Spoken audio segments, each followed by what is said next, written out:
So, einen wunderschönen guten Abend. Good evening, hi, hi. Hi, Uli. Hallöchen, Eifel.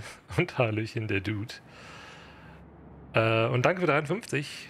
Rekordhalter, auf jeden Fall mit dabei. And hello, everybody else that is not usually here. Maybe you've clicked on the link for the stream today. And I will say this in advance. Possibly and probably this will be an English stream, because we are streaming the beta of X-Plane 12.3, the closed beta, and a beta version of the Seneca accompanying with the weather radar. Hallo Bishop, danke für 13 Monate. This is usually a German stream, so you know, there will be German questions, German chat, and we'll mix it up, but don't be afraid to ask any questions if you have them. Triggert nicht negativ, ja. So we got an updated version of X-Plane, which brings a lot of stuff to the table. Not the least of which is a nice new feature, which is a weather radar, an integrated weather radar, which of course the aircraft have to put into the cockpit. There's a version supplied with X-Plane 12.3. A bunch of other stuff. There's now historical weather. Brain compiler, hi, moin. Which means that you can actually fly with any weather that you'd like from the past 12 months. So the past year is available. So you can just select the time and dates and fly the weather like it was at that time, which I think is a nice feature. I think previously you know, had to buy Active Sky or stuff like that. X-Enviro, I think, had a feature like that. I'm not sure, but definitely Active Sky. And now it's native in X-Plane, which to date is still, for X-Plane 12, in my opinion, the best weather engine is the one that comes with it natively, you know, without any need for external tools, because it's the only one that actually has proper weather transitions, as in it's not globally depicted next to X-Enviro, which of course also does have that, but X-Enviro comes with its own sort of troubles and problems. And here we are, next to Delta Golf Mike. I've picked out a route from France to Germany. Today in English, okay, you can deal with it. Nice. Hi, Stony. Yeah, because we, you know, shared the link with a couple of other Discords, like the one from Hotstart and the X-Plane Discord. And since this is a beta version for both X-Plane and the Seneca, we have a lot of international folks maybe dropping in. Aloha. Außer Bishop. Ja, das tut mir auch sehr leid, Bishop, aber heute ist es mal so. Heute ist es mal leider so. Aber du kannst gerne Fragen zwischendurch auch auf Deutsch stellen, gar kein Problem. Und ich probiere auch zwischendurch was auf Deutsch zu erzählen, wenn ich irgendwas habe, was irgendwie für alle noch ganz besonders relevant ist. Aber heute ist es einmal so. Happy Sunday auf jeden Fall. Ich hoffe, ihr hattet einen schönen Tag. Hope you all had a wonderful weekend. And yeah, the Seneca comes equipped with all sorts of gimmicks. One of them is anti-icing capabilities, which you can see. You know, window heat, prop heat. As you can see, the surfaces here, and then the surface heat for the wings, the tail, and the elevator. So it's definitely an IVA-ready aircraft, and even more so now that we have a weather radar, which, you know, just gonna jump in and check it out. First, I guess we can see if we need to fuel it a bit more, or if we have to top up the oil. This is a fresh installation of the beta version of the plane, so a bunch of stuff that you need to do. So we have Captain Iceman's oil, and I think, let's see, I don't know, since this is a beta version, some stuff might not work as expected or might work differently than I'm used to it. But yeah, we'll see. Hopefully we won't run out of oil. Let me just jump into the regular mode and see if it works better like this. Ah, there's the dipstick. Okay. So I think this is fine. A bit full, let's say, but not too bad. And then the other side.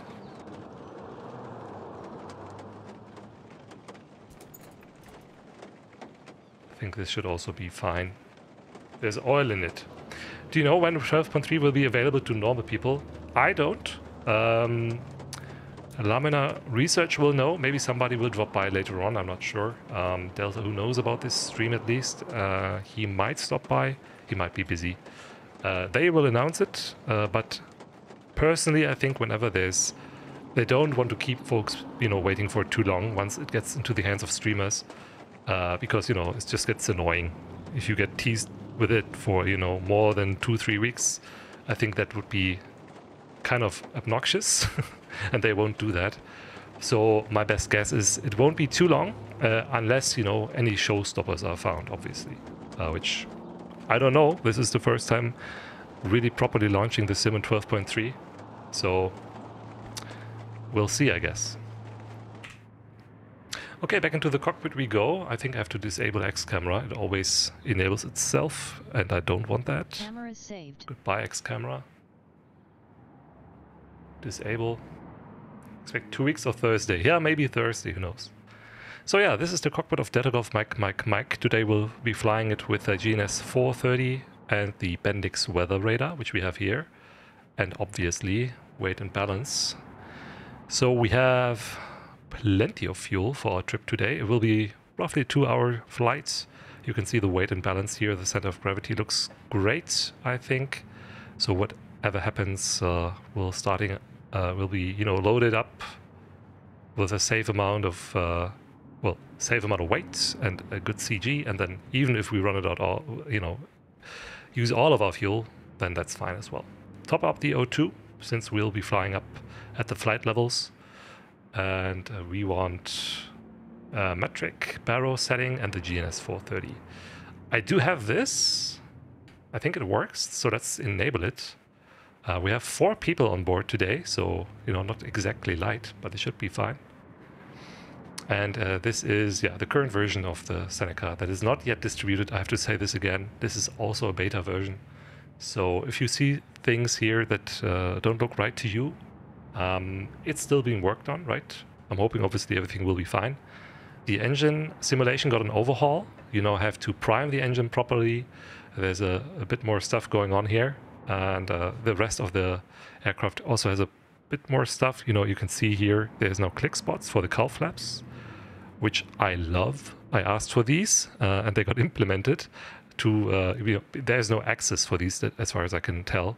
So being able to close and open these simultaneously is a lot better than me fiddling around with the knobs side by side, because it always yaws the aircraft. Cool. But I think we can open these for now. Yeah, hi, how are you doing? And I already have a flight plan prepared, which is this one. And we have an overlay. So, from Le Mans through France. And ja, da hilft nur abonnieren, ne? Oder Twitch Turbo? I don't know. Something like that. So through France and then over here to the southwestern part of Germany.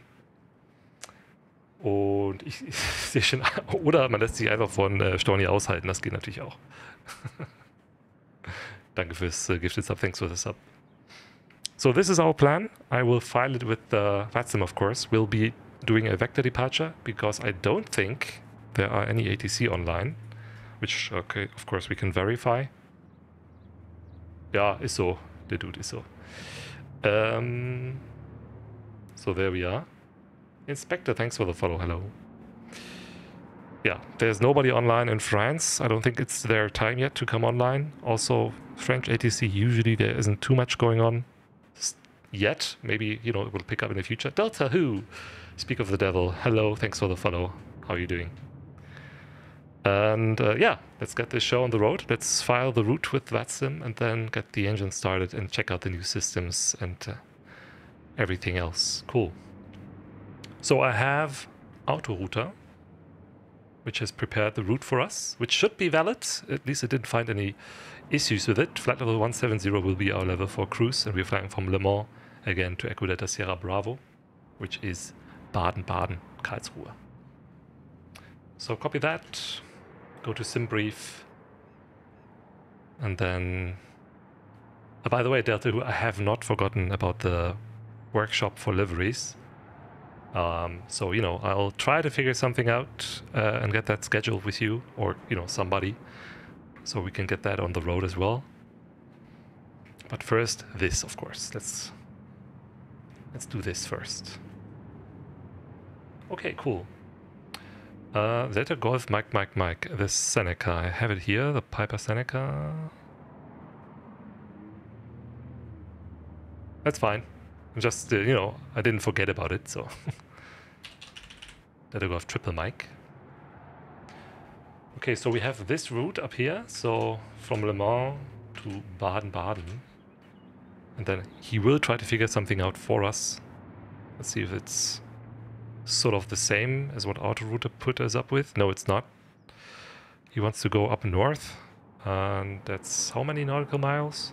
Oh, I think I have to hit generate first. Let's stick with the Autorouter route. You know, just to keep it interesting. So there we go. Should be fine. And then via Echo Papa Lima, we're going south of Nancy to Baden-Baden via Strasbourg, whatever the arrival is. Let's see. So, flight level 170. Going east through France. I'm not sure exactly of their rules, but generally in Germany, if you go east, it's an odd flight level. If you go west, it's an even flight level. So, we'll just use that for now. Generate that.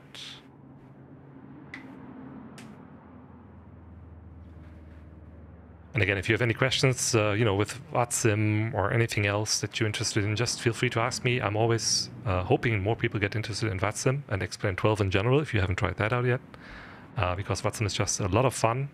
Unfortunately, we won't be having too many, you know, controllers online at this stage of the flight, I think. Maybe in Germany we'll be more lucky. So we'll see. Okay, cool. It will be, like I said, a vector departure. We are vectoring ourselves because there's no ATC online, but that's fine. And then direct Luman once we're at the safe altitude. And then Hotel 34, Kovac, 20 Domot, Motel, EPL, and then Baden-Baden. Roughly 400 nautical miles. And we have a good tailwind, which is nice, but there are quite a few storms in the way. If we check out windy, I think you can see. Go to the rain map, or let's say rain and storms. We are up here and we need to go here, and then this system is in the way. So I think we'll have some nice weather with the live weather. Let's see. Icing above flight level 100 is a factor, so hopefully we'll make it. Otherwise we'll have to divert, descend, and you know, the terrain here is quite safe. There are no high mountains in this region, so we'll make it work. One way or another. Okay, free file on the network, Vatsim. Delta Golf Triple Mike IFR, Piper Seneca 170, Luman, and then the route we just briefed, and we have twitch.tv/pilotdeviation. That works, looks good. Can fix the registration up, and I think the departure time is a bit too far in the future. I think we'll make it by 4:30 Zulu. Okay. Alternate will be Stuttgart, Echo Delta Delta Sierra. Let's file that. Go back into the sim. Nice and sunny still in Le Mans, even though we have some clouds built up here. And then we have, of course, Navigraph, which we can use to also load the route. Makes it easier to then type it into the aircraft.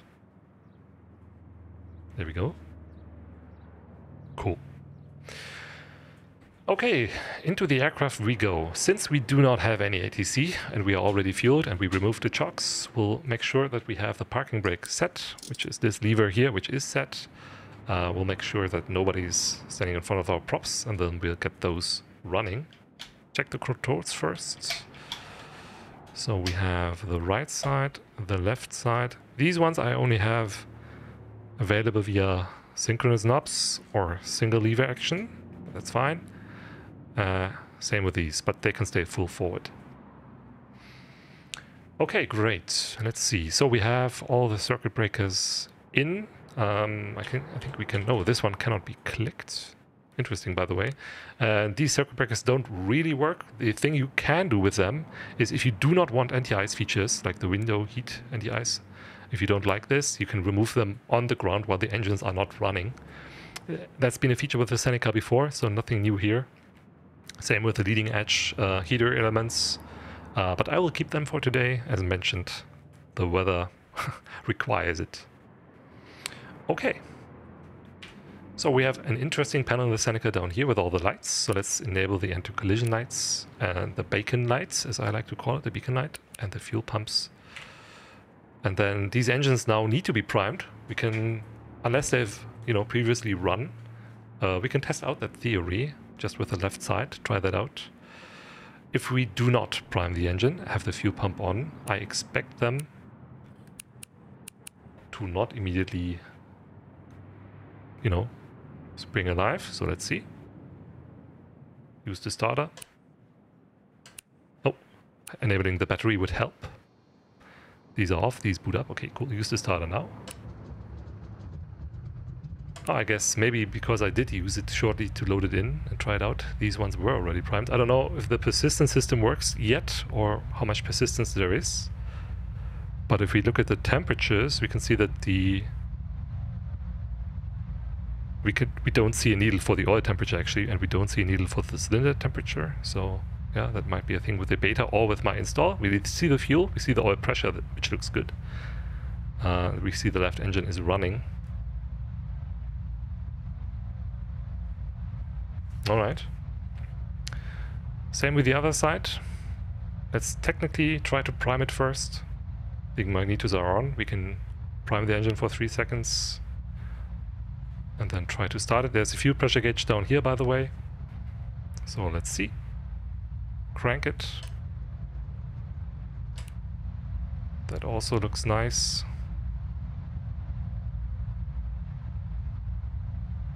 Cool. There we go.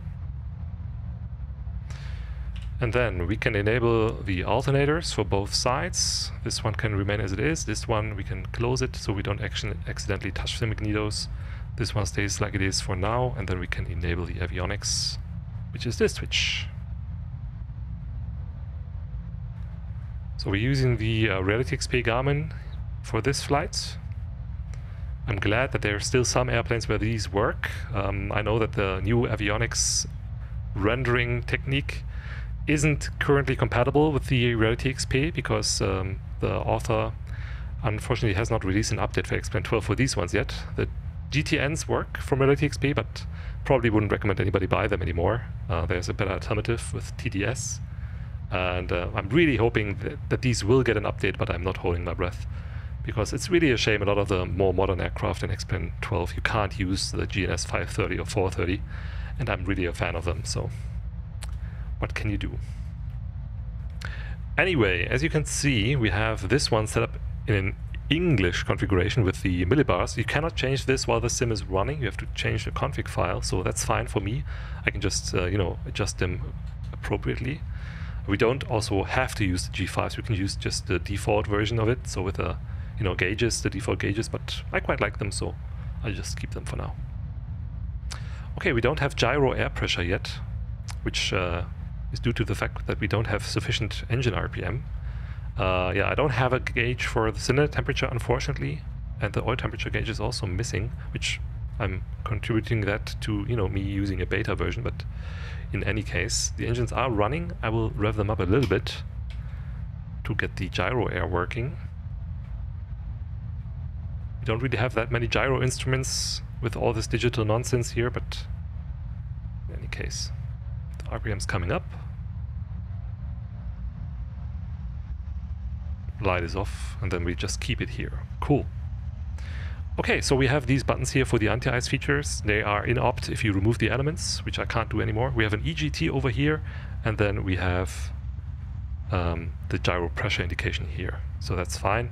No red lights, so that means both sources are working fine. We have our transponder here, the GNS, like I mentioned, and the weather radar, which is currently turned off. We can put that in standby, and you can see this nice little animation for this DRT coming alive. We need Unicom. I need MobiFlight for that to have an easier time working with the radios here. I have some hardware which lets me, use the knobs in a more efficient way. Don't have to click everything. But with that, I can just push the button and switch the frequencies. So we are on Unicom now. You can see them replicated here, obviously, because this one has a radio 1 connection, as does this. And then we have COM2 down here. We have a DME radio, which probably also might not work. I'm not sure. The other version, the non-beta version I have installed, doesn't have lip radio. So that's a whole different story. But if that doesn't work, that's due to my setup, not due to the Seneca having a bug or an issue. So that's nothing to worry about. Okay, reduce the RPM a little bit. Don't need to run the engines so hard on the ground. And yeah, unfortunately, yeah, I really would like to have these needles here. I have them in the non-beta version. PD, hi. But yeah, let's go ahead and put in the route. So I have that on the tablet in front of me.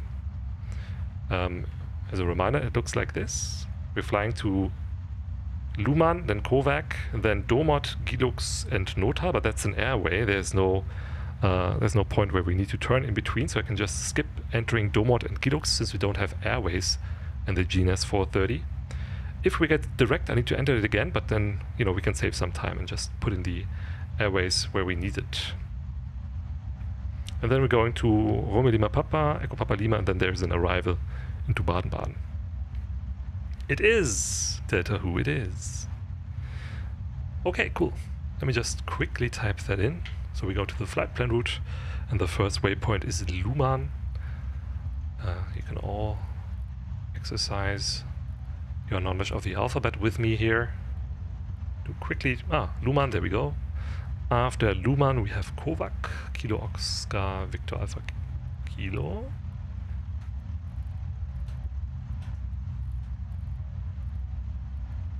Kovac.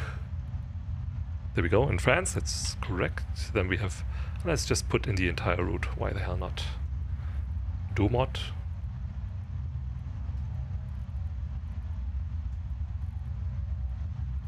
The MSFS version I know allows you to just type it in. This one does not, but it's fine if you have a rotary switch. It gets a bit annoying if you need to fiddle it, you know, with these knobs here in the virtual cockpit. That's not very convenient. I always twist the wrong knob because I slightly miss the correct click spot, especially in bumpy air, so that's no good. Anyway, after Domot it's Gilux, Golf India, Lima, Uniform, X-Ray.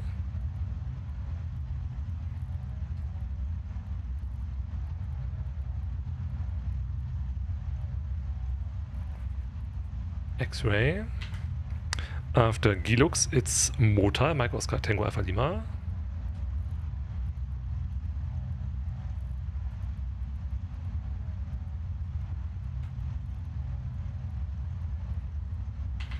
Mota, then we go to Oskin.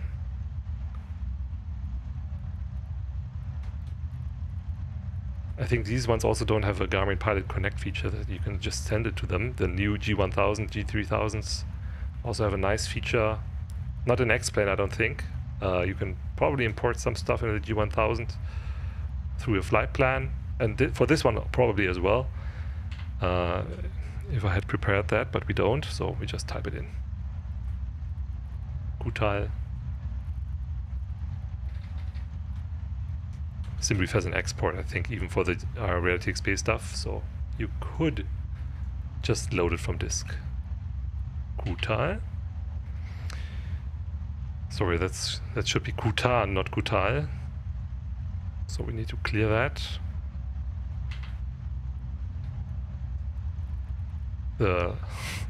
Really, what should have given it away is the information about where the waypoint was, because that was nowhere near correct.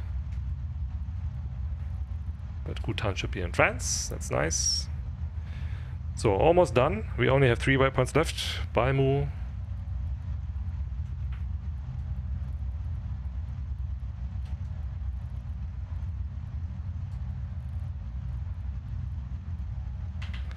Then we have Romeo Lima Papa.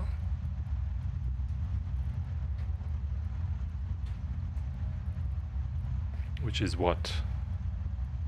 Roland Pont. Okay, oui. In France, that looks nice. Not the Canary Islands. Echo Papa Lima, and then we're there.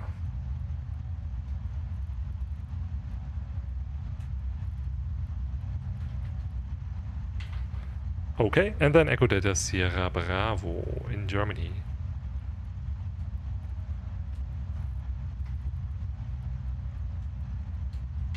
Cool. We just save this one, so we copy the flight plan in case anything happens to flight plan slot 11. 11. There we go. Hat das Ding auch das GTN? Hat es, aber dann hast du kein Wetterradar, Bishop. Das Cockpit-Layout mit dem GNS hat das Wetterradar, das Cockpit-Layout mit dem GTN hat das Wetterradar nicht. For now. So Bishop just asked if we don't have an option of the GTN in this aircraft. We do, but in the GTN cockpit layout version, we do not have a slot for the weather radar, which, you know, we want to take a look at today. So that's why we're running this version. Okay. There we are. Let's see if the flaps work. We don't use them on departure. By the way, if I click them, they jump down immediately. If I hold it down, they move slowly, which is more realistic because the rear aircraft has kind of a handbrake. Flap lever, so just hold it down and it moves smoothly. It's one of the only planes I know on XP 12 that actually uses this new feature because it's a thing that got added in XP 12, which I hope more aircraft developers will use in the future. Werner, Dankeschön für dein Follow. Thanks for the follow. Okay, cool. We are on Unicom. We are not yet squawking 2000, but we will do that now, and we are turning on the transponder in altitude reporting mode, mode Charlie in other words. And we have our flight plan here. If we zoom out a little bit, we can see Luman and then our route, which is what we briefed. So, no, this one actually is not what we briefed. I probably mistyped something after Mota. Let's fix that so we have a proper estimate of what's happening.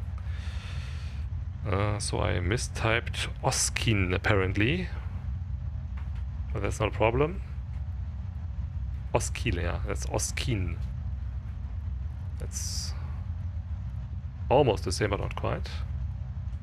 Always good to check the route again. So it should be Oskin with a November at the end.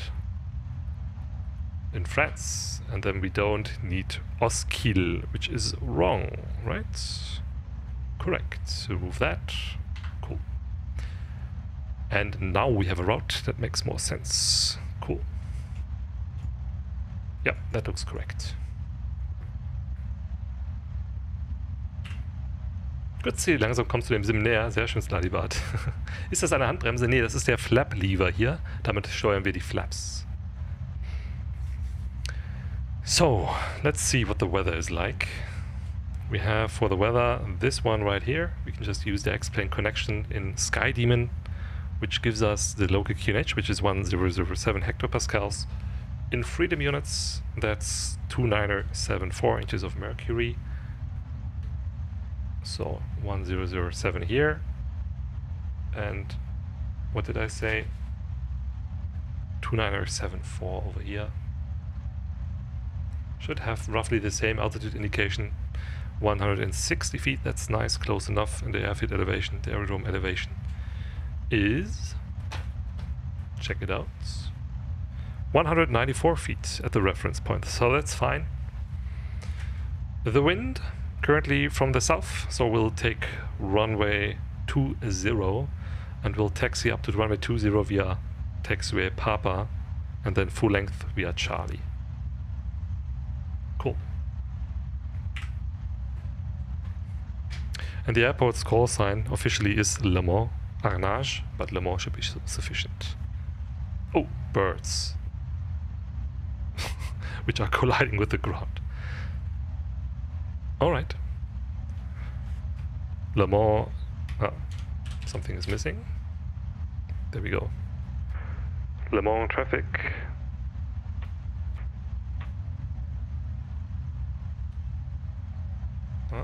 Is it missing? Maybe we took this plane up with Pilot Edge recently, so we just quickly look at X-Pilot. Push to talk. There we go. No, that looks correct.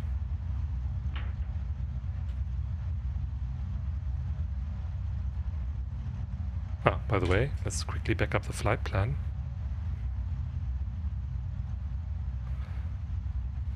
because we just corrected it. Let's quickly see here the GNS stuff. It's the master device, and we are using no crossfill because there isn't any. This is fine. Use simulated GPS commands, this is fine as well. Okay. I think. Let's see. Avionics are on. This is on GPS. COM2 is enabled. We don't have X-plane running, that's the problem. That would surely help. Okay, connect. And now we're connected to the network, and there we go. Okay, cool. Let's try that again. Le Mans traffic, data Golf Mike, Papa Alpha 34 on the main apron taxiing to holding point Charlie, runway 20 via Papa and Charlie, Le Mans. Okay, release the parking brake and taxi lights are on. Let's see. So the steering works, the brakes work. Sorry for the abrupt brake. We have the G-loaded camera enabled. And there's a lot of birds on the runway. We'll see. Hopefully no bird strike. We need somebody to shush away the birds. So we exit here. Gerade in Salzburg gelandet. Rufus, sehr cool. Hope you had a pleasant flight.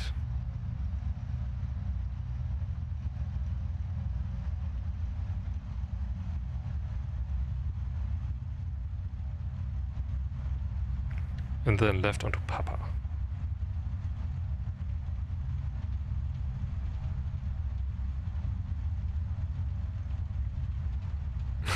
Yeah, Delta Who, don't do that. So there we go. Don't these birds now know this is an active airport? Ugh. Terrible.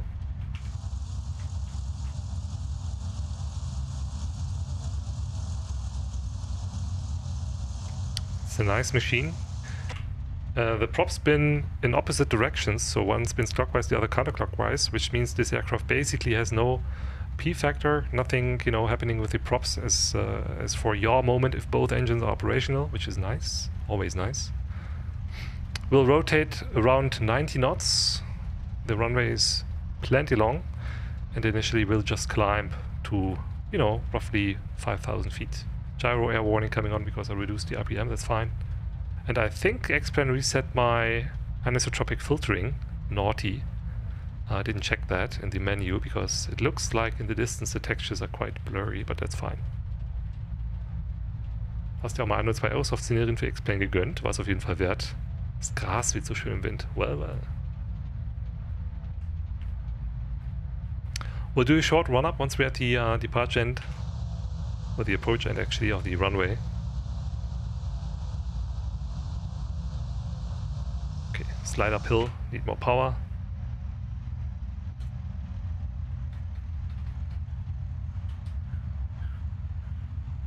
Na, Rufus, sorry. Ich kann es aber nochmal rauskopieren. Oder der Dude, if you want, you can copy that image link from Jan's landing. Okay. Airplane is moving, that's fine. We are on Vatsim, we are squawking the transponder code, the proper one, because we don't have a clearance, so we're squawking 2000s. Dankeschön.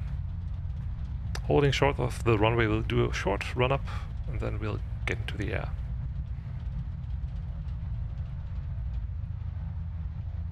Ah, I forgot. We have the ABS braking engaged, because I usually remove this script from the Seneca, which is supposed to help people that don't have proper rudder pedals. I do, so I don't need it. It applies basically the same amount of brakes left and right after a certain threshold, which leads to some abrupt braking that I'm not intending, because I only press the right brake pedal, not the left one. But it just full on, you know, puts both brakes to the floor. Anyway, we'll deal with it.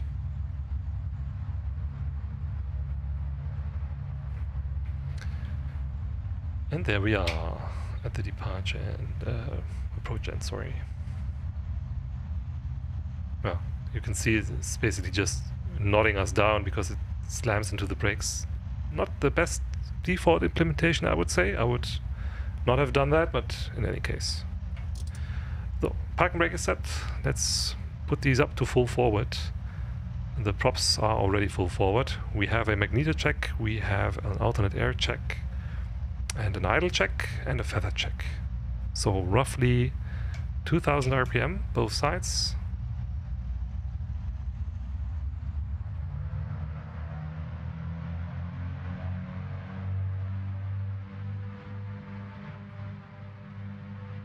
There we are. Start with the left engine, one magneto, drop of about 100. I'll pull back the power a little bit. Comes back up. The other one drops, comes back up. That's fine. And then the right engine. That looks good. That also looks good. Put the guard up front. Feather them. This looks good. Okay, then alternate air. Slight drop on the left side, slight drop on the right side. Yep. Put them to idle. Ideally, the engines don't turn off.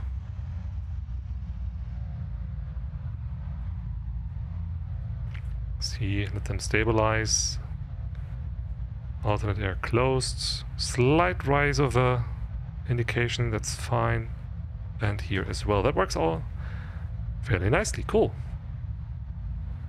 So for me the run-up is completed. So we can just call the CTF frequency and let them know that we'll depart out of runway 20. Will be a straight out departure. We'll climb out a little bit and then there will be a left turn towards our first IFR waypoint, which is Luman. Hope you don't have any questions. If not, we can enable the weather radar finally. And Steve, hey, thanks for the follow. Le Mans traffic, Delta Golf, Mike, lining up and departing runway 20, straight out departure, climbing 5,000 feet, and then turning on course direct Lima, Uniform Mike Alpha November, Le Mans. Cool. Engage the landing light. P2 heat, we don't need that yet. Enable the anti-collision light.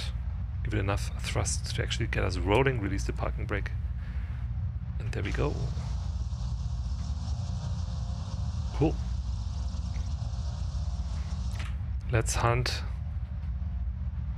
the thunderstorms. See what we can see.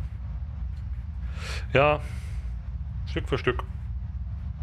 Ich habe den Screenshot jetzt noch nicht gesehen, aber ich weiß nicht, ob Sie da was in X-Plane hier haben. Jetzt haben wir keine direkte Beleuchtung. We don't have any direct lighting. Jan was talking about, Rufus was talking about the pixelated shadows, which we don't see here because it's all kind of blurred out. Franz, das übt ja auch generell, ne? Ist ja auch für mich. Ist ja Prozeduren üben. Du weißt ja in echt nicht, wer hier noch so fliegt, aber auf Vatsim kannst du natürlich auf die Karte gucken. Alright. Cool. Let's turn down the center line of the runway. And then we just cleared ourselves for takeoff. Full rich, full forward, and let's go. Airspeed is alive. I was naughty, I did not check the trims. Turbos kicking in, 70 knots, 80 knots, and rotate, and up in the air we go. And gear up. Add some trim, 1000 feet per minute is plenty. Bit of turbulence.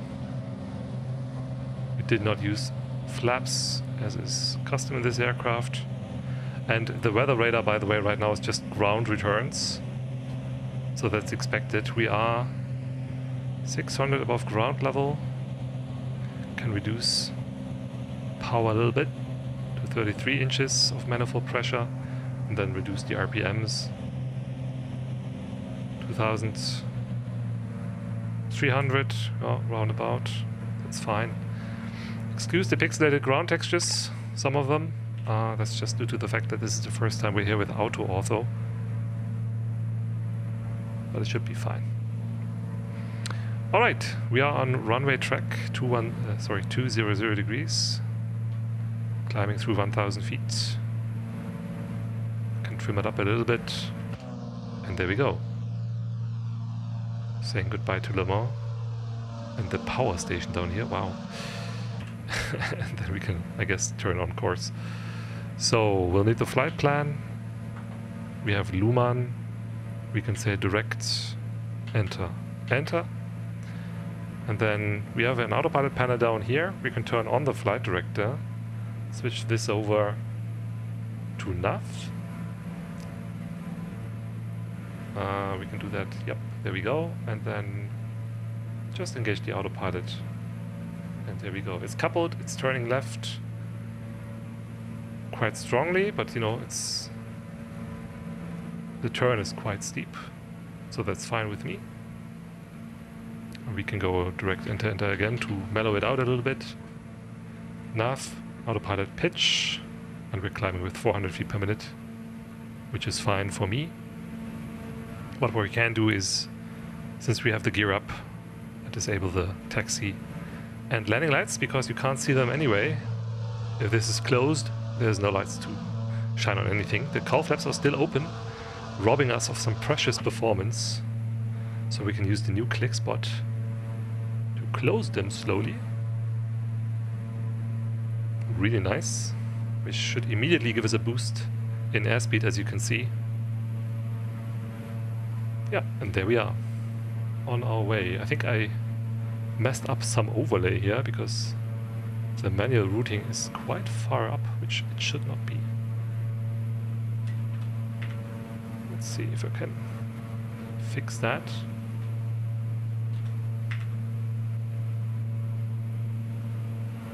I think I can.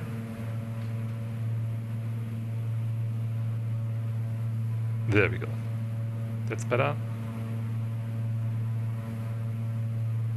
Because that was not intentional. Cool.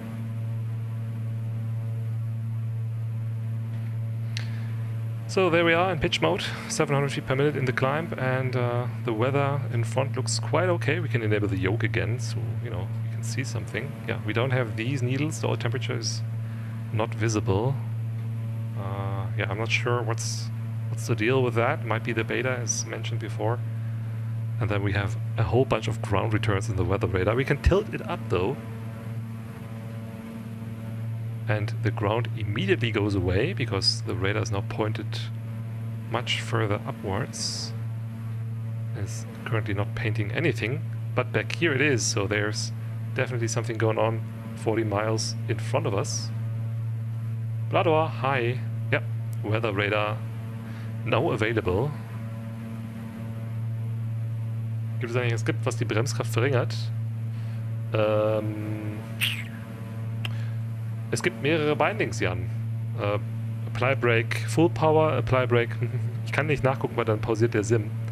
Maybe Delta, who knows? Is there a way to actually reduce, if you don't have a axis, to only apply a limited amount of braking power? I think there is a Apply Brakes full pressure, and then maybe there's some other ones that I'm not aware of. So yeah, the autopilot is doing its job. It's nicely taking us now from Luhmann to Kovac.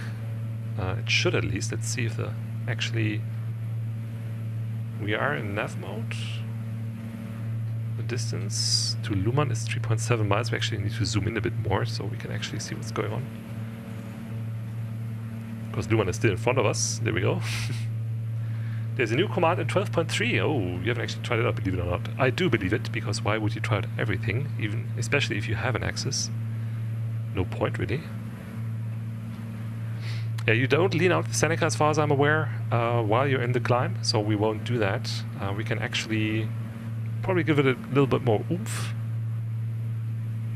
to have it climb a bit faster, and then close the cowl flaps some more, even though we don't have a temperature gauge. Let's just pray that it works out. But yeah, we are in nav mode, autopilot and pitch mode, which is fine. 5 degrees of pitch works for me. we can monitor the climb performance. Now climbing through 4,000 feet, and we want to end up all the way at 170. We have oxygen, which is down here, just not using it yet. And we can also click here, I think. And the sim gets a whole lot more quiet, simulating some sort of, you know, noise cancellation headphones. Always nice. Okay, we can turn off the pumps. Apparently not. We should be able to turn off the pumps. I will keep them on and enable the pitot heat.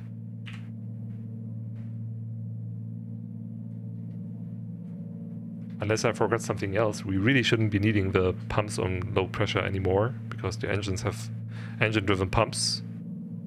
But I don't want to, you know, since a lot has changed in the beta with the engine model, this might be an issue. I'm not sure. I will ask Iceman about it. Yeah, we'll see. Okay, there's a little bit of a return straight in front of us, which is unfortunate because that's the route we are taking, but kind of the point of the whole demonstration. So we'll see what's painted here once we get a bit closer. Yeah, we have 35 inches of manifold pressure, and we have a handy little table here. I think this is the power setting for cruise, not for climb. But you can see here that 75% power at 4,000 feet would result in a manifold pressure of 34.4, if I read that correct.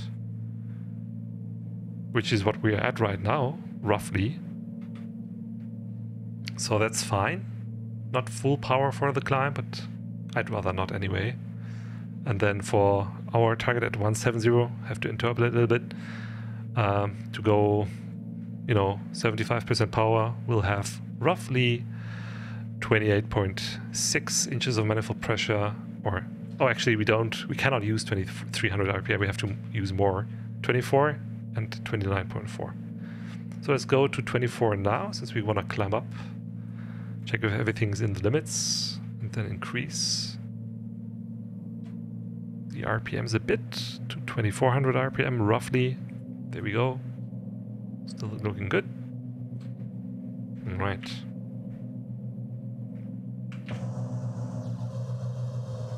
Yeah, and I gotta say, the weather, I think, especially the clouds, did receive a nice update, which makes them appear more coherent, in my opinion.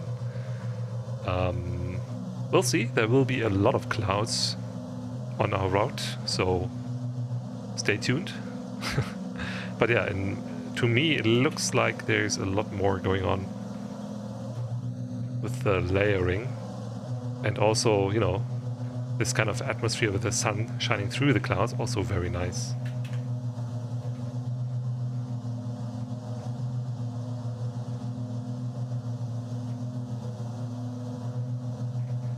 I wish I could deselect stuff. Can I? Not really. Anyway. But yeah, this looks really, really nice.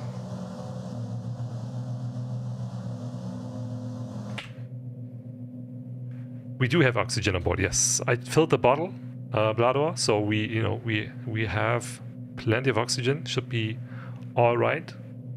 So we can make it up to flight level 170. Yeah, it does look fantastic, doesn't it? You may still see some artifacts, but the team has really been trying to bash out any issues. Yeah, I can really tell.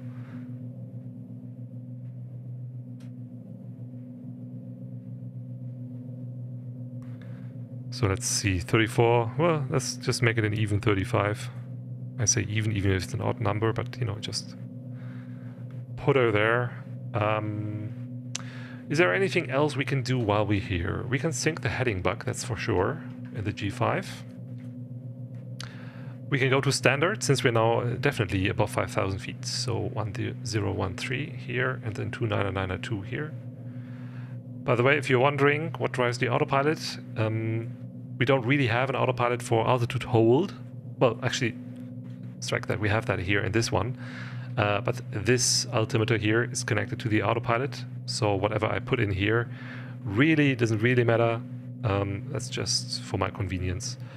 And the altitude pre-selector knob, which I can select here, I can twist something in, like 170, but also that's not something that the autopilot will capture. That's just for my reference. Yeah, fantastic work for sure. So the speed looks good in the climb. The temperatures for the oil and the cylinder, I couldn't tell you, unfortunately. The needles, somebody removed the needles, unfortunately, but we haven't closed the cowl flaps completely, and we're not running that high of a power setting, and we're climbing with enough airspeed. It should be fine. But yeah, the real aircraft can't really take off like this. These needles are kind of mandatory. Anyway. Good evening in the evening. Tim, wunderschönen guten Abend, good evening. So yeah, you can see some green in front, which doesn't worry me too much.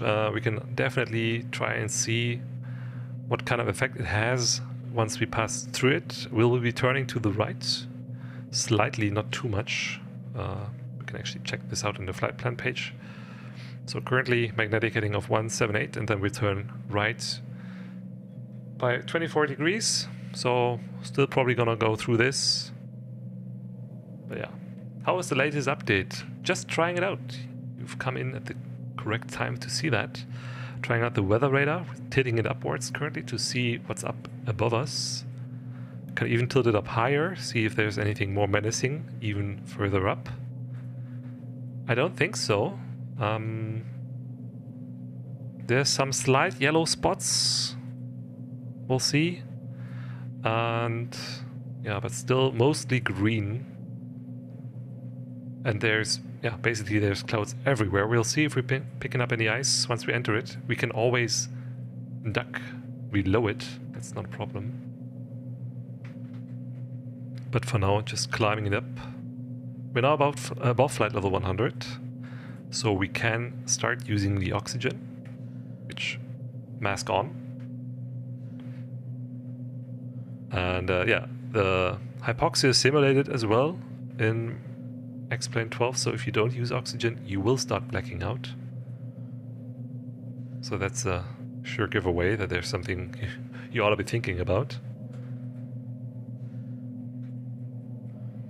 But yeah, this feels very nice. Let's see what happens once we enter these clouds and what the weather has in store for us. I can cheat just to, you know, see what's what. This is what's painted on the radar, and the map obviously has more for us to see. This is us now turning towards the heavier weather, which we certainly would want to avoid, but we'll see what the weather radar says. I'm hoping it will paint that in a nice yellow or, you know, other more dangerous color.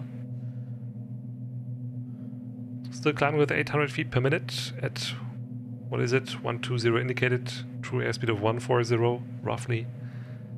And the ground speed, we have that here, if we go once to the left, of 158 knots in the climb. It's not too shabby. We have terrain inhibited, by the way. I don't want to do that. We can turn that off. Terrain menu. Enable terrain. Yes, please. Don't need to inhibit that. And then obviously we have ADS-B, which, you know, nobody is around us at our current altitude in 24 miles of radius around us. Reassuring. Oh, by the way, we also have the ground speed here, outside air temperature, so we're now below freezing. So the clouds up top, surely there might be some ice waiting for us, so we'll see.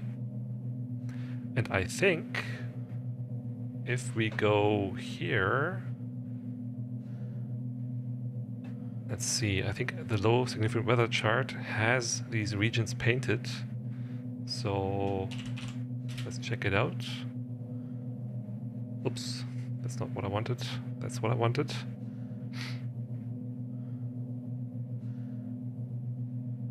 So yeah, this is France, and it talks about, well, I would say severe icing between flight level 100 and 220. So we'll see what happens. We might have to descend fairly quickly, but we are equipped for, you know, not entering severe icing, but it's interesting to see what will happen. And we can always descend.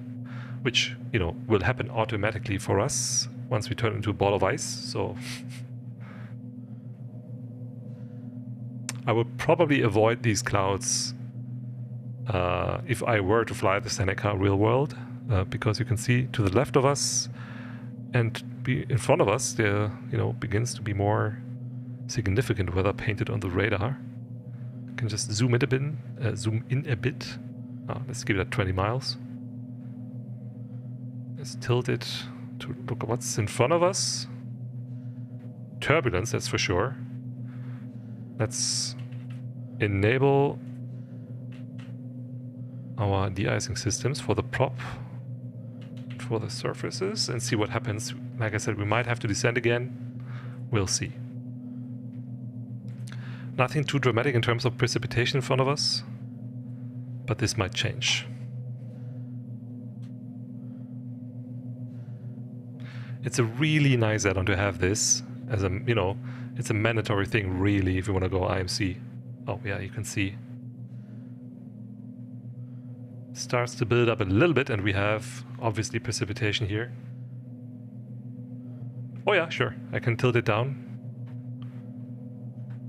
There we go, there's the ground. At this altitude with this amount of tilt, if I tilt it down further, there's more ground.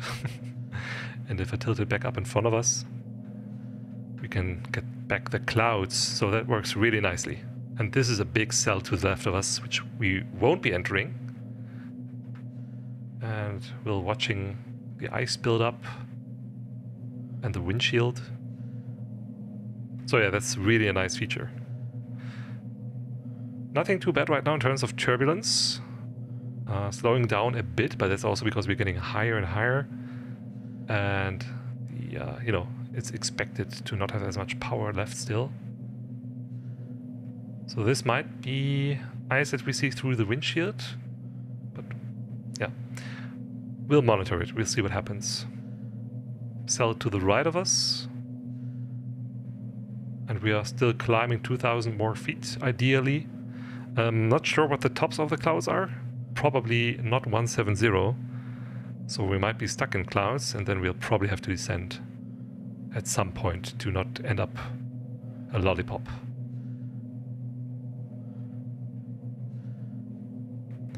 Yeah, but we do have a nice wind of 50 knots, like a right quartering tailwind. Monitoring the indicated airspeed, monitoring the surfaces, the windshield. And the outside air temperature is now minus 10 degrees. So definitely icing is a possibility. Still climbing quite happily, even if there's a bit of turbulence. And we are nearing 155, still manifold pressure holding up. I think we can close these fully now, if they're still a bit open. Yep, there we go.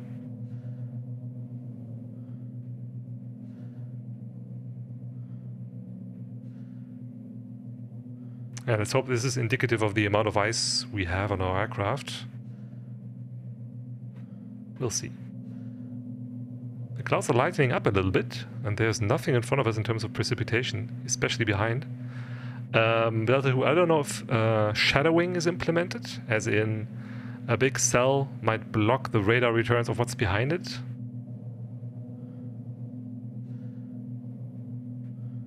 Okay, now dropping a little bit more of airspeed, 110, still okay. Just 1,000 feet to go, bit of turbulence, and then it's opening up behind what we have in front of us. Autopilot is doing a nice job of keeping it stable for now. There's something going on here. In our way, we might have to deviate a bit, but we'll see.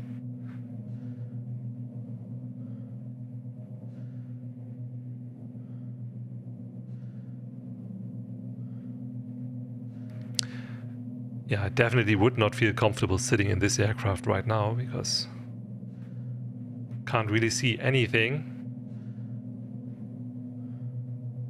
And there's a lot of weather around us.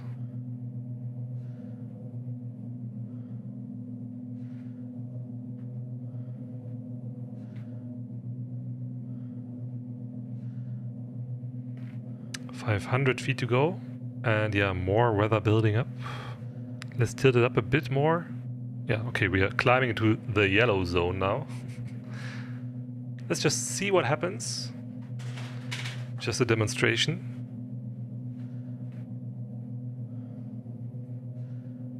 We'll stay at 170.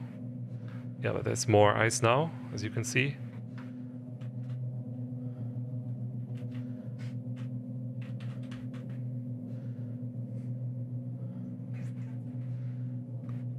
Everything we have available to us is turned on, but that might not be enough. Yeah, there is prop heating. Yeah, we have that enabled. We have some surface de-icing capabilities, but we're climbing into severe ice, so that's not something you would do. And yeah, there we are at 170. Going to altitude mode for now, as long as we can. See what happens, how much ice we can accrue. This is already a substantial amount. Yeah, as you can see.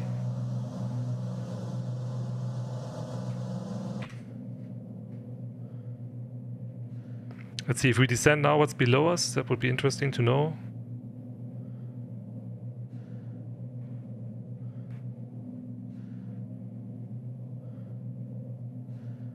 Sometimes I miss the knob, so I start zooming. For sure, I mean, we are already not really gaining any speed. Well, a little bit. We're now back up to 120, but it's quite turbulent at 170. This looks good. The manifold pressure is holding. We are at 2400 RPM, and we can lean the engines quite a bit, by the way. So now we are established in the cruise. We can take a look at the EGT and start reducing the mixture to actually get a bit better fuel efficiency and maybe a little bit better performance, but these are turbocharged engines, so I doubt it. Turbo normalized at least. Sadly, still no fixed interior specular lights. Not really sure what you are talking about exactly. There we go. That's a good setting. So at least it's not more, but for now anyway. And you can see, yeah, there's a big cell to the right of us. That's even worse. And we are currently flying through some yellow stuff, so that's noticeable. And yeah, you can see the windshield. We also have ice on the windshield now. And the windshield heating element does a nice job of heating up a, you know, bit of a window for us. But yeah, this is not great, let's say, for the aircraft and the performance. As you can tell, still around 115, 120, still holding altitude. There are some data refs that tell you how much ice is accrued, which I have not enabled, so we can't really say. We are leaving the worst of it soon. Having up an instrument frame has light interaction from the outside. Good to see on the throttle quadrant and pedals. Oh, you mean occlusion? Yeah, okay. Shadowing parts of the... Yeah, but then again, we are inside of a cloud. I think that changes the lighting model because it's basically like a big soft screen. But yeah, you are right. Cockpit lighting and dynamic lighting is definitely a thing that I think the team is looking into as well. Not sure where on the roadmap that is. Okay, that's quite severe in the turbulence department. But then again, we are in the yellow stuff right now. And I think we should really descend soonish because this is not looking nice.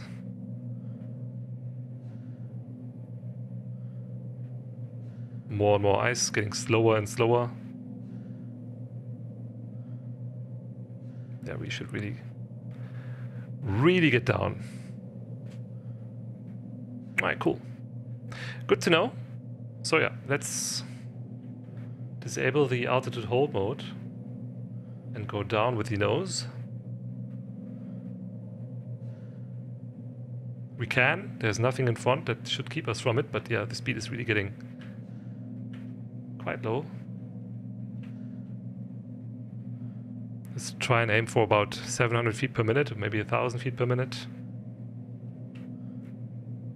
Would be cool to see if they also would implement radar minimum range. Usually it cannot pick up returns very close to the airplane.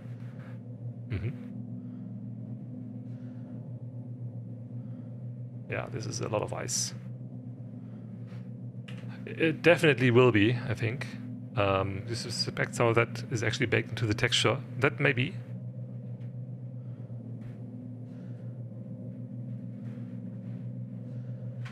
Alright, descending, back down again. Let's aim for an altitude below flight level 100, where it should be, you know, the positive degrees to get rid of some of this ice. Because even in the descent, we're not really picking up any speed, which is always indicative of, you know, not great things happening.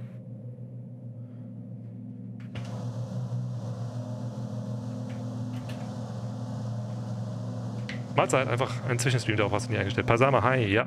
We're demonstrating XP12.3 and the beta version of the Seneca with the weather radar, as you can see, enabled and working. Just climbed up into a bit of ice, or in other words, a region of severe forecast icing, which is where we are at right now, above flight level 100. So, trying to get below that now without actually crashing into the ground.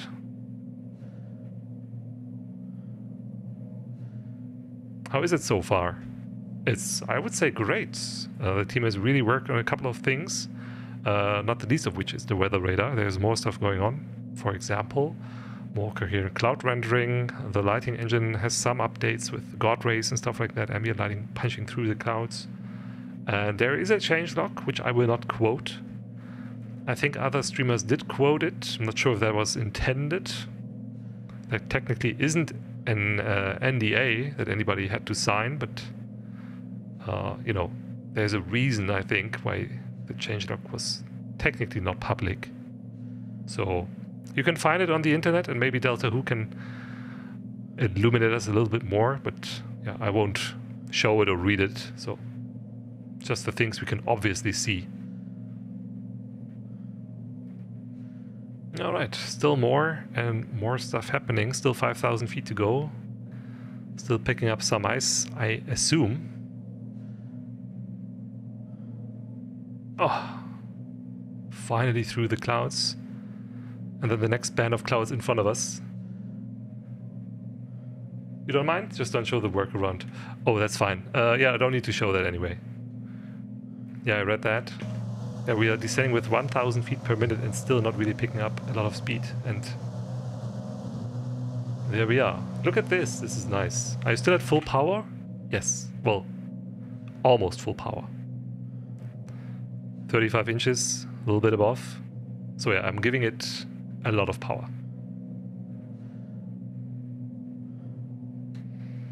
Yeah, I think we need to get down a bit quicker. Actually, 1,500 feet per minute.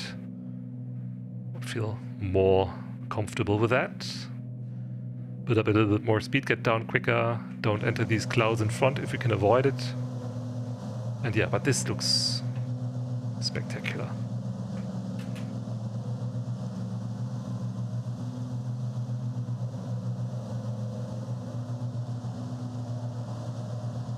Very, very cool. Yeah, if we can go below that, that would be great. If we can go into the positive temperatures, that would be even better. Yeah, now we're picking up a little bit more speed, that's fine. And the temperatures are reaching melting point, which is even better. Terrain isn't a factor. The minimum self-altitude where we are right now is 1,300 feet, so... Are you picking up ground returns now on the radar? Maybe. I'm not exactly sure what these bands are. It might be a range of mountains, or it might be bands of clouds. I'm only tilted down 1.2 degrees and still quite high up, so I don't think this is ground returns. If I tilt it down further, looks like it to me. Can you tilt up a bit? Sure, yeah. This is what's in front of us. Nasty cell here. But once we get below it, it should be fine. You love Amy's Benedict's so much. The Bendix? Yeah, it's a really nice implementation. I do have some feedback, Delta Who. I think, you know, I'm talking to, not about this exact unit. This is really, really nice. But this is, or maybe you can illuminate me. This is the first The engines are sounding like we're losing RPM, which we are.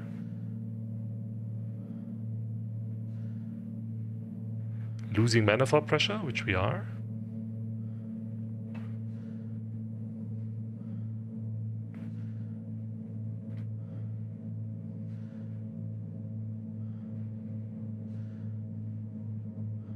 Let's see what's happening.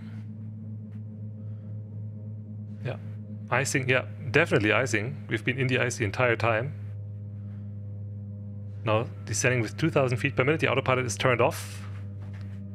Let's see. Ah, too lean, oh thanks, FPV Steve. Whoa, that's a stall. Let's see.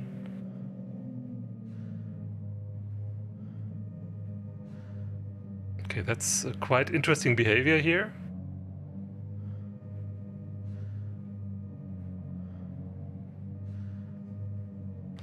Okay, I don't know if that's aerodynamically something I would expect for the aircraft to do, but sure. There we are. That's a sort of a recovery, I guess.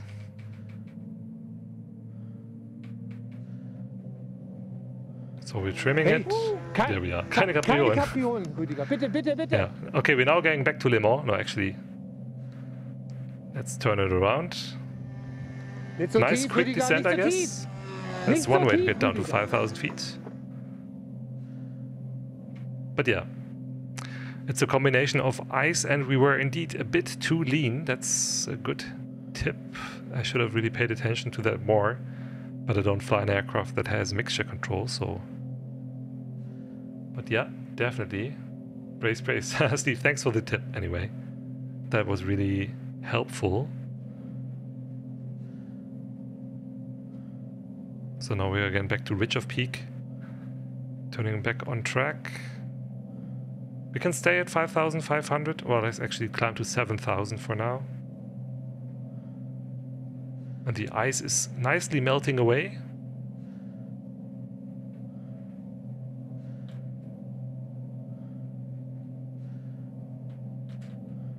I'm trimming it a bit, and then we are re-intercepting our nav track now that we all got a change of underpants.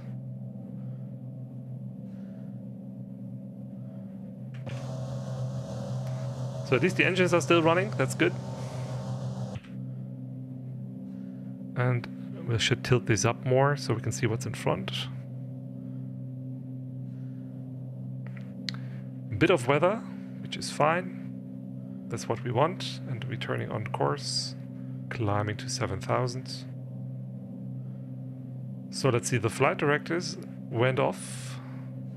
So enable them again, go to nav mode. And then enable the autopilot again. Let's see if it works. Yup. Sort of. Yep. Intercepting. Quite an aggressive intercept if you ask me. And then obviously we want the current altitude. That doesn't look like an intercept at all. So let's do that manually. Autopilot off.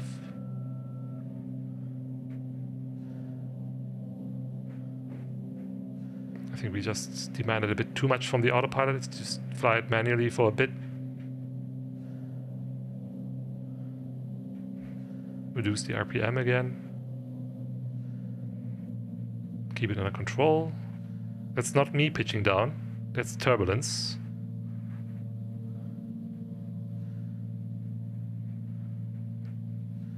Watch the instruments and reduce the airspeed because we don't need to fly through this kind of weather, you know, with all that speed.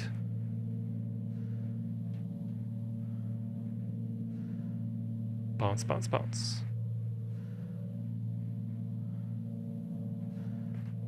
Yeah, but this is exactly what we want to see, right?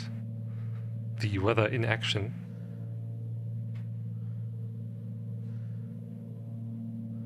And this is very turbulent, as you can tell. Some rain, but also temperature is 7 degrees centigrade, so that should be fine. Unless it's super cooled fluids from the cloud. Yep, yeah. Let me know if the bounce is too strong for you guys. I can tone it down. I don't mind it because it tells me how much turbulence there is going on.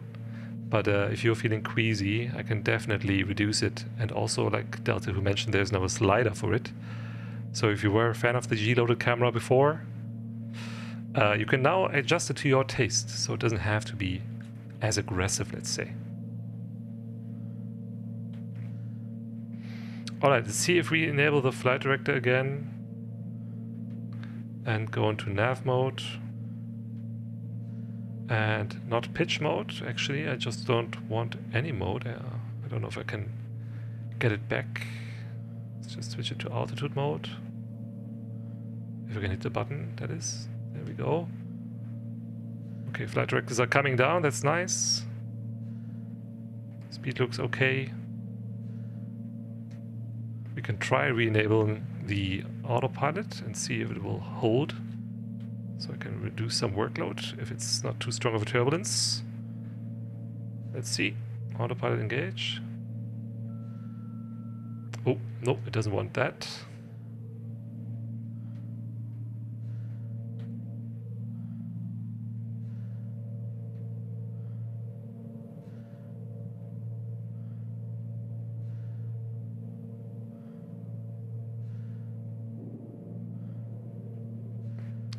Coupled. Yeah, that's too much for the autopilot. And I think I can hear thunder, so let's just not deal with the autopilot for now. And just fly manually and maybe descend a bit to get below this cloud, because that's quite intense.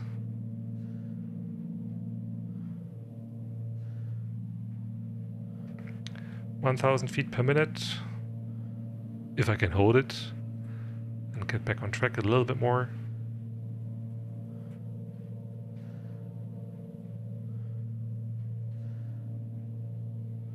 Until we are below the clouds, if there is such a thing as below the clouds here. Again, minimum safe altitude is not too bad, it's 1,500 feet. So we definitely can descend more. We don't have any icing anymore in the airframe. But yeah, it's definitely a bit of a wild ride. But exactly as I expected it to be, you know, flying through some thunderstorm cells.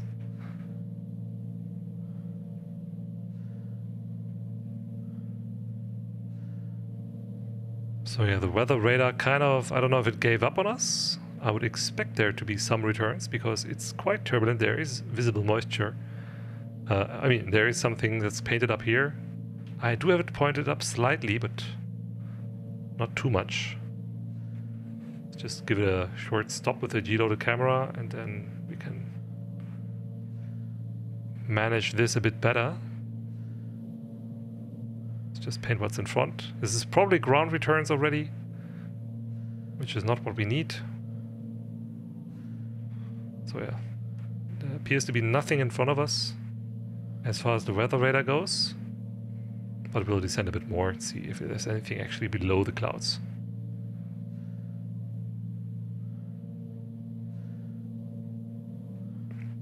I'm trying to keep 5 degrees of pitch here and then turn left on course. Not too easy, actually we are way too fast. Just reduce the manifold pressure a lot. Should help with the turbulence. No, a lot of the default ones also have a working weather radar, like the Baron 5.8, and I think the Airbus also has a working weather radar implementation, the Airbus 330. And a couple of other planes, which I can't remember from the top of my head. I just was curious about the Seneca, because I know Iceman was working on the updated version with the weather radar since he has access to 12.3 and wanted to combine flying this one. I don't know the local QNH actually, which I should really check that out. 1008. Oh, there was a turbulence. 1008. Yeah, we are really getting tossed around here.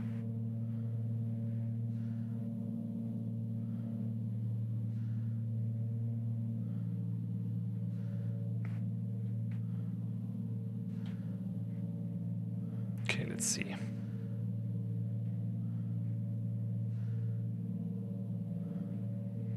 So we are about on course again. Don't really want to descend a lot more. 2,000 feet I think would be okay, but since there's ground below us... Ah, I can see actually the ground now, so there we go.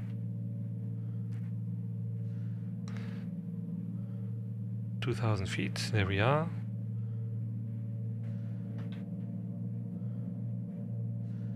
Let's see if this is something... This is something the autopilot can handle. Let's see, turn it back a bit towards the magenta line.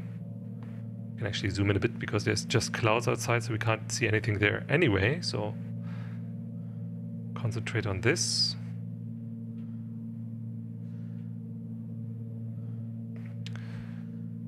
So yeah, 1008 is roughly... Oh, this is not what I want to change. I want to change the baro.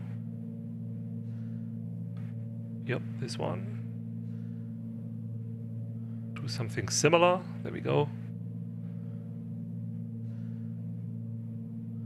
So we don't have two conflicting indications for the altitude. We could fly a bit more coordinated. I have rudder pedals after all. But it's still tossing us around quite a bit, so... As you can see the yoke, I'm not controlling that much with the yoke.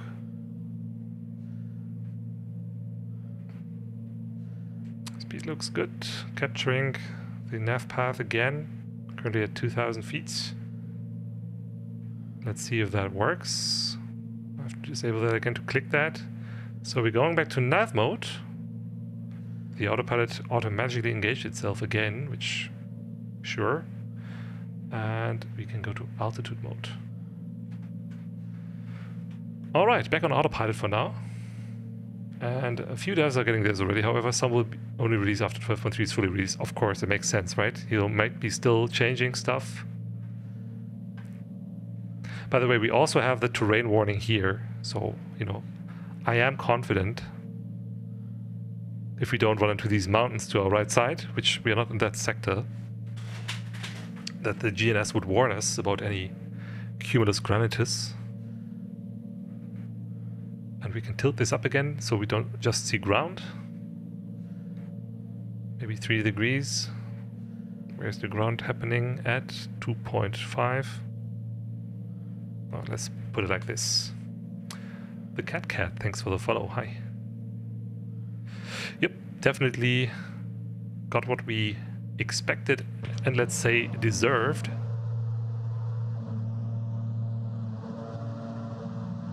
Definitely some bad weather along that route.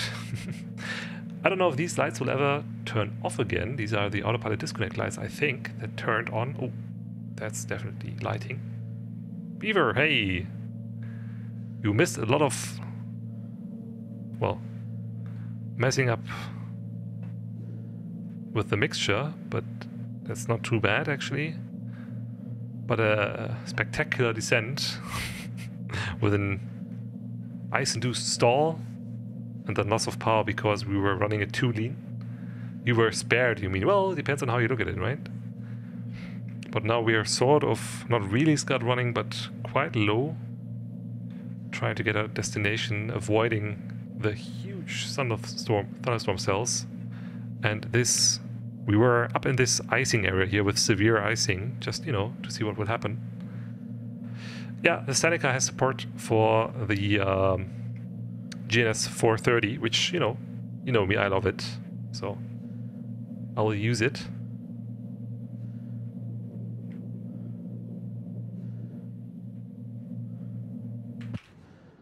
Oh. Yep, that sounds like thunder. Thunder. Yeah, nice and low. We're navigating towards the south of Paris. This is where we are. Even with all that, I think our ground looks quite okay, but this is where, you know, spectacularly went pear-shaped, as you can see. flying, flying, flying, and then not flying so much anymore, actually going into the opposite direction shortly before turning back on track and then getting tossed around this entire way here until we were below the clouds and, you know, got rid of all the ice. You assume the 530 and 430 don't have weather anyway. No, they don't. I don't think that was ever implemented by RXP. So yeah, there's no weather in here. I don't know if these even have weather pages. I know the TDS, the GTN, let's say, has weather, but this one has a, well, right, we have our simple nav view, then we have our map view, which I don't think there's weather here in the setup, I don't think. No, that's, yeah, there's not really a lot going on here. Then we have obviously the traffic, the terrain, and then that's it. The rest is data pages. So yeah. But does the real unit? Well, it might depend on the setup, but since this is using the Garmin trainer, I will say, I would say this is as close as real as we're gonna get. And yeah, this one doesn't have it, so I'm assuming the real one doesn't either, but yeah, we should really be climbing up a bit more, maybe 500 feet if we can muster. So I'm actually gonna do that, remove the altitude mode and climb up a bit.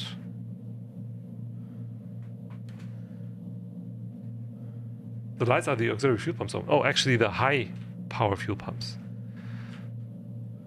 Yeah, that's true, thanks. Yeah, it's interesting. I didn't expect that to happen, Iceman. Thanks for stopping by, but this is weird. Right? If I turn off the low fuel pumps, I thought the engine-driven pumps would just keep on going, but if I do that, then you can see the decreasing RPM, something that wasn't the case before the update. And I sort of broke off the needles here. I don't have needles for the cylinder temperature and oil temperature. I already mentioned this is a beta, but yeah, don't have those. Kind of need those for a lot of stuff, but we are IFR with the instrument flight rules as well. So, you know, if there was ATC online, we would have asked for an emergency descent, or we would have just done it, obviously, once we lost control. But yeah, technically we are probably below minimum vectoring altitude, but this is still an IFR flight with a flight plan that we filed, but there's just no controllers on run right now, so nobody here to help us. Once we get to Germany, that's a different story, but yeah, this is IFR without ATC.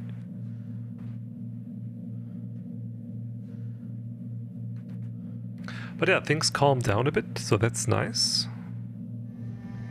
Nicht so tief, Rüdiger, nicht so tief. Yeah, we're already climbing. Nicht so tief, Jan, Rüdiger. don't worry about it.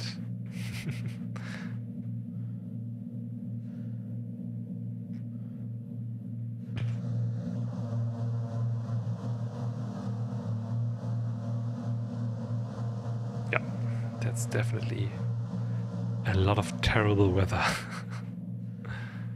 And obviously we could have deviated around some of it, right? Especially since we don't have any ATC online, we can just give ourselves some weather vectors. But yeah, the whole point was trying to see what happens with the weather radar, with the returns, and I think it proved very useful. We saw what we were flying into, and we did it anyway. So that's much more a bad piloting decision than an issue with the aircraft. And it performed exactly as advertised, and you can really see the effect the ice had on the aircraft and the airframe. So that's very nice. So we'll just keep it here for now, 2,500 feet. That's safely above the terrain. And we'll see if the clouds lighten up front. They should, because it might be that we just passed through this band of clouds and weather once we are closer to Lyon, right? Because, well, actually we're up here, more like here. Orléans and then Troyes, and then north of Dijon, which is, I think it has an ICAO code here. If I click Dijon exactly, it does not here, but there is, the airport toggle button. Get rid of this. I don't know why I can't click it. I should be able to click it. Anyway, there's probably an airport here. We can just check it out here, I guess. So where is Dijon? There it is, yeah. So that's nice. So the weather should clear up soon-ish. And as you can tell, it's VFR reported at Dijon. And VFR at, well, Basel and then Karlsruhe. So once we are through all this, it should really be more of a cakewalk, let's say. Du hast neulich eine Seneca auf dem Flugplatz von Langeoog gesehen. Schon ein schickes Teil. Mhm.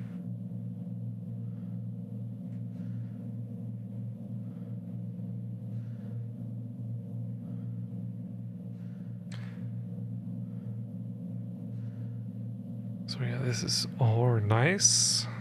We are still on Unicom. We could monitor 121.5. You know, listen to some cats meowing or something on COM2, because it's now possible on Vatsim and allowed and encouraged to monitor 121.5.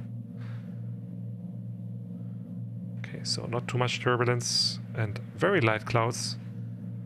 So that's fine. We don't see anything, but that's fine. We are safely above the terrain on autopilot on course. No weather to speak of in front of us.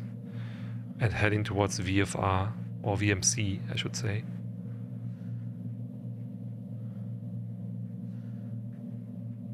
And then once we look back behind our aircraft, we should see a very nice towering cumulonimbus cloud.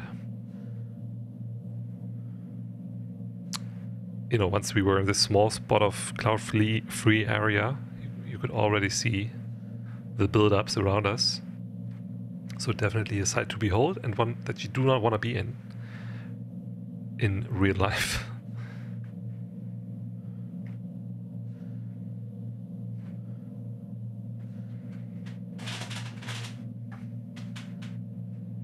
Some rain still happening, that's fine.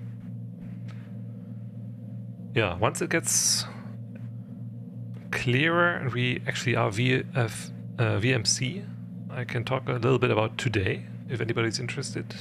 Well, I am, so I will talk about it anyway. Ah, there we go. What happened today, you know, in the world of real flying. 2,500, that's great. And the local QNH, by the way, I'm cheating a bit because I'm using SkyDemon, and SkyDemon has this nice feature where it tells you the frequencies. This is the VFR mode, so you don't have a choice as always. That's exactly right, Pasama.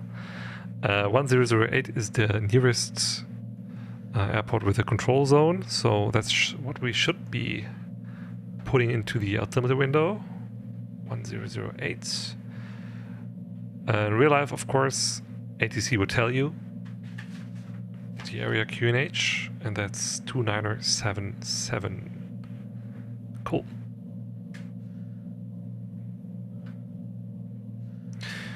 Actually, I'm curious. This version should not have lib radio, so this means this should all work.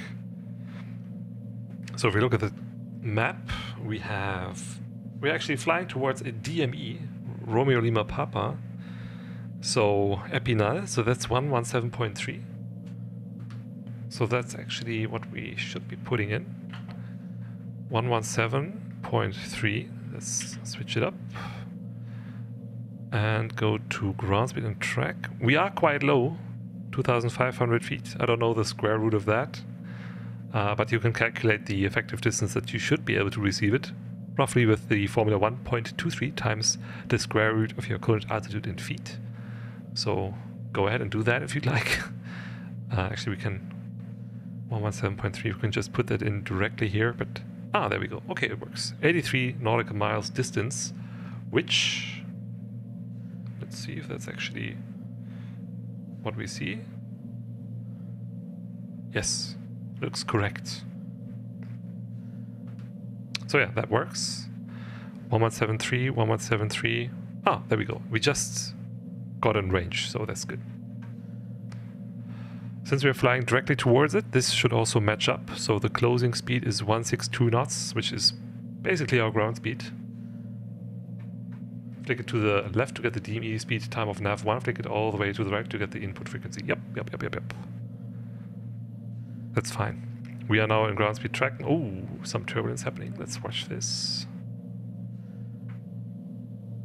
Don't want to lose control. The last bit of cloud cover that we have. Kingling Ding Ding, einen wunderschönen guten Abend. Ja, wir haben es gerade so überlebt, gerade eben mit einem fantastischen Sturzflug, der uns, glaube ich, 7000 Fuß Höhe gekostet hat. Mit einem Stall, icing-induced Stall. You can have two different frequencies to monitor the DME radio. Yep. Yeah, the one that I've just put in, this one, and then this one. Yeah. Nice, thanks. Should the weather display something? Well, I don't know if it should. Where are we? Well, it's hard to see on the map. The ownership. Ah, there we are. Not necessarily. I'm not sure the sensitivity or the gain. Do I have an option to change the gain? Yeah, I think so. So to the right it should be higher gain, and to the left is lower gain. Higher gain means more sensitive, or does lower gain mean more sensitive? I guess higher gain, right? I mean, there's something going on here, nothing in front of us. And we are expecting to break out of clouds anytime now. It's forecast to be VFR. What is it? 40 miles from us? 50 miles from us? So yeah, it should clear up soon.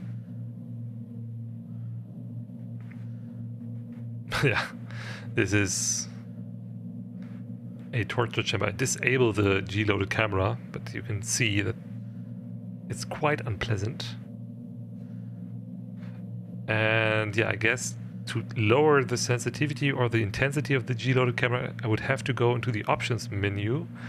By the way, that would be really cool if there is a way to actually have the options open without pausing the sim. I don't know if there is an option for that, but it basically prohibits me from opening the options while I'm connected to Vatsim, because they really don't like it when you pause the sim once you're in controlled airspace.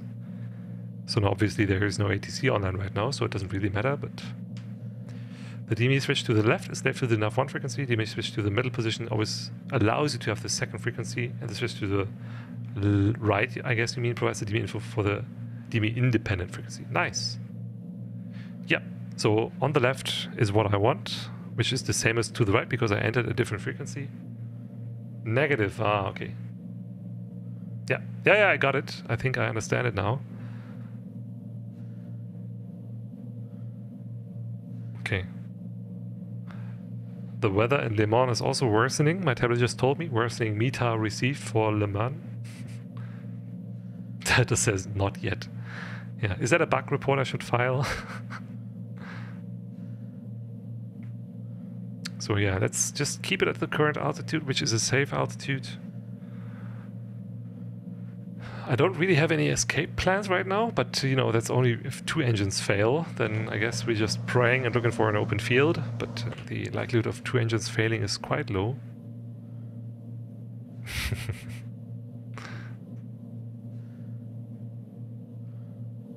So yeah, the radar doesn't really return anything. I think the gain up means it's more sensitive and the gain down means it's less sensitive. But yeah, there's still thunder and a lot of rain in front of us, so we are definitely still flying through some severe weather,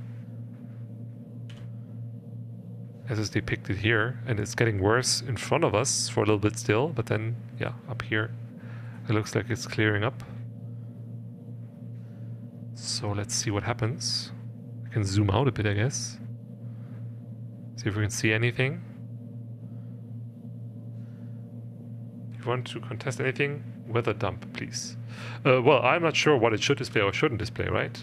I'm tilted up, by the way. I'm tilted up 4 degrees already. So we don't have any ground returns because I'm tilted up that far. I mean, I can dump the weather, but I really don't know what it should display. I've never flown an aircraft with a weather radar like this, so I have no clue. I can definitely dump the weather state to log, but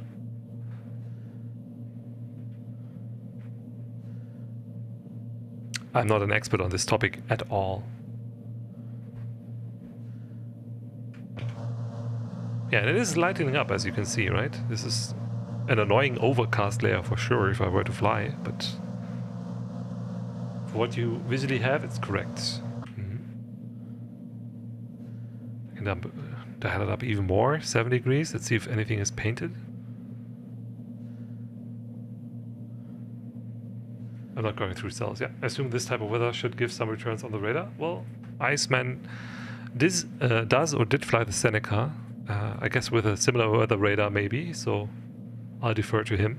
It's pretty light showers and it's pretty light showers to be depicted on the radar. That's true, but Mr. Sky, what I found interesting is it's pretty light showers, but then also apparently a thunderstorm. But maybe that's just an X-Plan issue, you know, rendering lightning when there shouldn't be none. But yeah, there's... Oh! Ooh. That's definitely the wrong knob to turn. This is what I wanted to turn. So let's just keep it painting in front of us, 40 miles. And yeah, we can adjust the brightness a bit. And then I really want to climb back up again because the gas mileage down here is terrible. Not that we didn't take enough fuel, right? Technically that should be fine. Oh, actually, that's interesting. I don't know if something changed with the fuel consumption,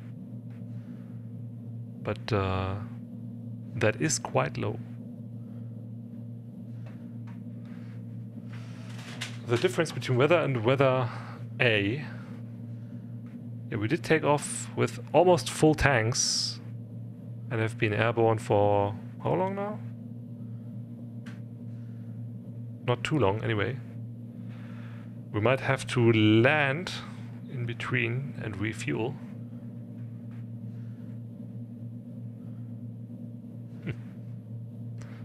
We already used more than, well, about 40 gallons per side. Maybe, who knows?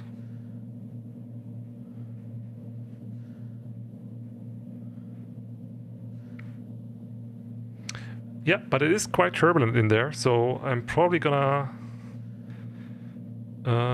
go to, well, divert for fuel.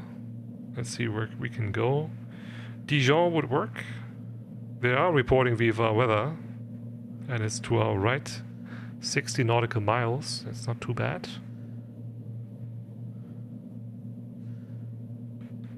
But what's even closer?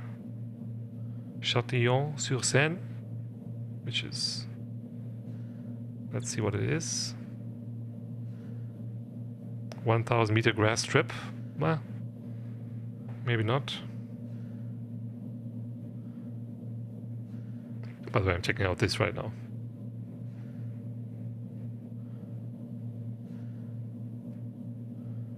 So we have this one in 400 feet, and it's a grass strip. Okay. I think we should be able to look for an airport in the vicinity that isn't a grass strip.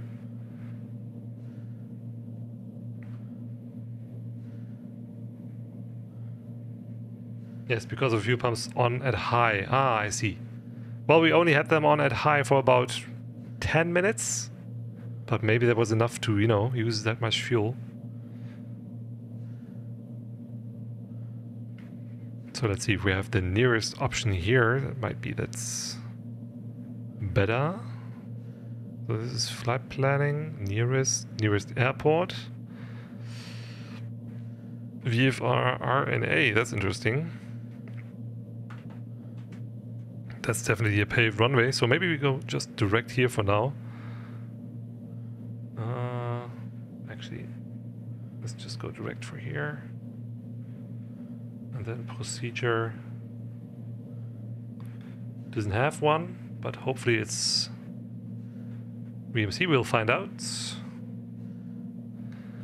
It's not too far, 15 miles, so we can already reduce the speed quite a bit to not get there too quickly. Lima Foxtrot Golf Echo, let's see what they have for us. That's Lima Foxtrot Golf Echo. Multicom, of course, sure. There are no arrival routes, but Let's see if we can have... Actually, that's not what I'm looking for. I'm looking for this. Yep.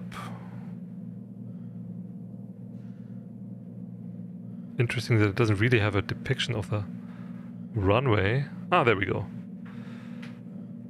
Oh, it's also a turf runway, I guess, but that's fine. 2,500 feet. That's fine. What is your manifold pressure right now? 19. While we were up there, I was going around 31 to 34 inches of manifold pressure, but I just reduced it, right, because we're close. So runway 22, and the reciprocal, of course, is 04. So we are going, yeah, basically for straight in 22 if we were to continue this way, but then again we'd have to see it first. But it's at 340 feet, so we can descend, maybe get a better view of it. But I would just overfly it for now, probably. And see what's what. Do they even have fuel? Well, for our purposes they do, so. But obviously really you would have to look at the fees, fuel and everything else. But there's no feedback here, and then there's probably some other information, but they might not even have fuel. Oh, they have avgas. What is this? It's probably a Jet A engine, right? Yep. We did have indications before, so it worked fine. So it definitely does work. That's not an issue. So, okay, let's zoom in here. And then we can OBS it, because we have the OBS capability for runway 22. Zoom out a bit more.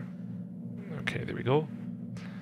And then it's 5 minutes until we're there. Okay.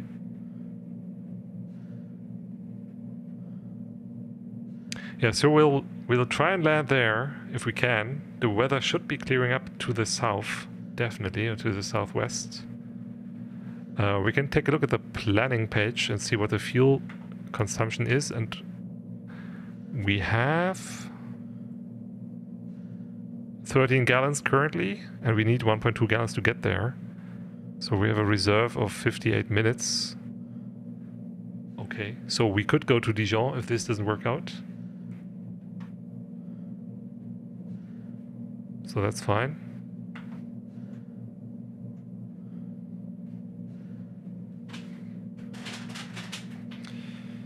I don't have any charts for this aircraft. Oh, actually there is one. There's a visual approach chart for the civil AIP. Let's take a look. So we are up here, and this is the airport. It's a right-hand traffic pattern for runway 22. And the winds, I don't know what the winds are currently. We can check that out.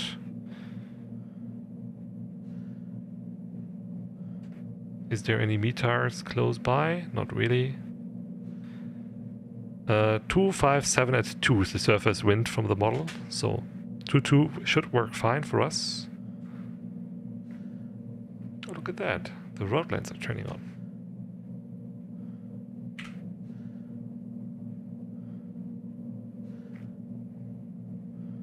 Oh, actually you can't see it, but oh, they just turned off again. Okay, cool. Yeah, but this is the A6, the motorway 6 in France. We just stopped there, 2,500 feet. Grass strips should be plenty. Unless Iceman you tell me otherwise, but it's almost 900 meters, 800 meters to get in and get out.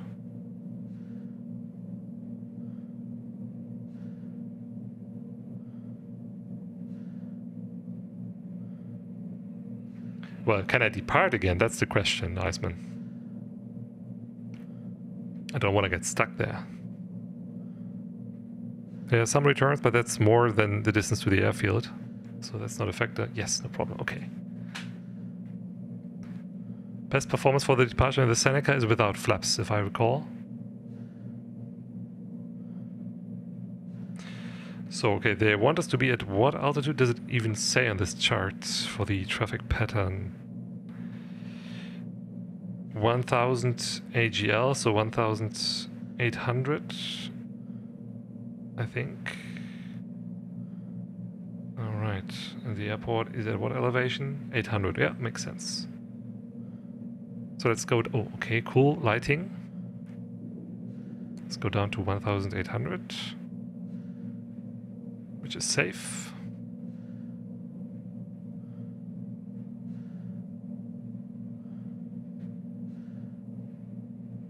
Full static power flaps 20. Okay, cool. Thanks. It might not, you know, happen that we land there because the weather really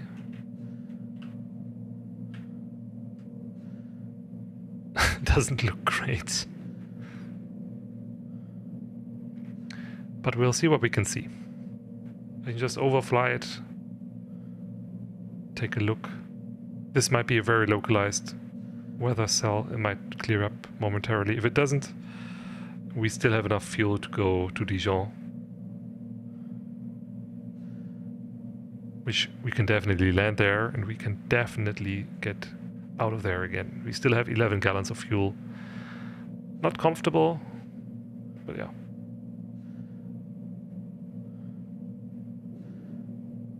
So I can see the ground. I might have to use track RR later, so let's prepare that. Does track RR have a config for the Seneca for me? Let's see.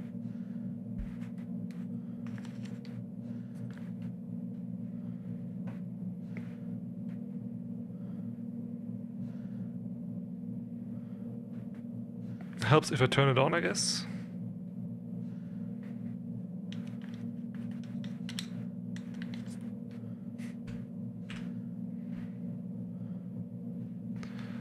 Not yet, but I can just click enable track RR and then there we go. Camera saved. Okay. There we go. Cool, it's clearing up again, but I think we're already over at the airport. So I will disable the autopilot and take a look if we can see something. Let's go ahead and drop the gear and drop the flaps and turn off the autopilot.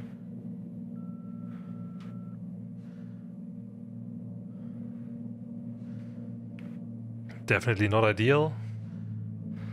So we go full rich.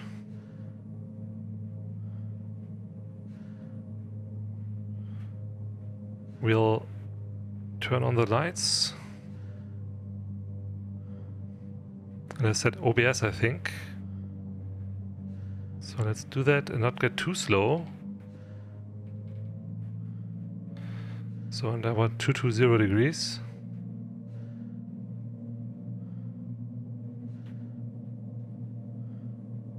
Or 219, that's fine. There we go.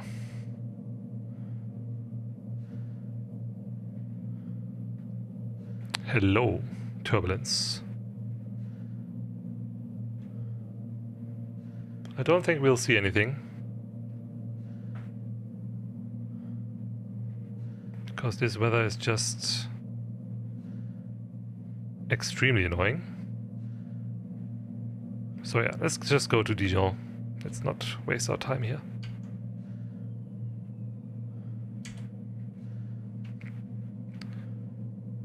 So flaps up, gear up. And to Dijon we go. That's southeast from here. Yeah, but this won't do.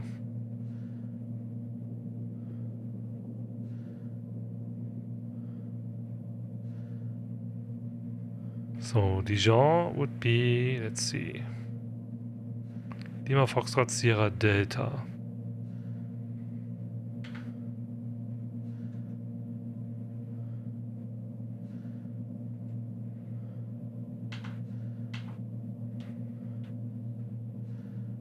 Keep the turn.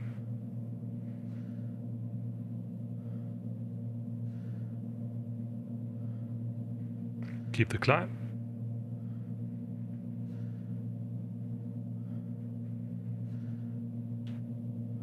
Pop pitch for now is okay. I would have put them on full forward or low pitch if we were established on final. We weren't, so yeah, the weather just isn't working out here.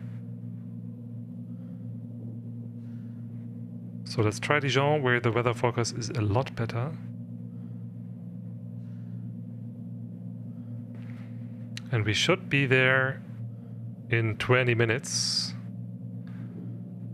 And we can also check the fuel page again to see if that works out, but it should.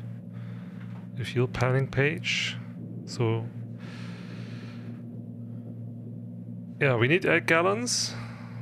And we have 20 minutes of reserve when we get there, but then we really need to land.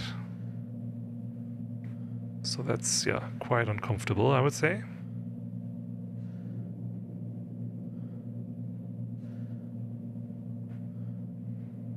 But I think that's what we bargained for. And the high pressure fuel pumps, I did not expect them to take that much fuel away. But then again, I'm also not an expert in the Seneca. But the weather radar is working nicely. And like I said, I think the weather depiction also is very nice. So let's try and use the autopilot to relieve some load. So in altitude mode and nav mode. And the autopilot is engaged. Cool. Disable track IR for now. And we can prepare an arrival. I guess we can reduce the mixture a bit to make the fuel work a bit better. I'm not trying it now because we're already quite low on fuel and I don't really want to spend what we have in an experiment with the fuel pumps. We can try that out on the ground for sure, but let's get her down safely in Dijon first and then we can see that.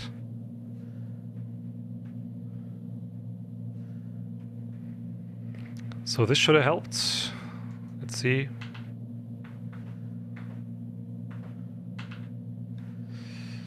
Yeah, we have 6.2 gallons when we're there, so 23 minutes of endurance once we get there, so okay, cool. But I really don't want to go around. But I do it now before you crash. I'm not crashing, come on. Ye of little faith.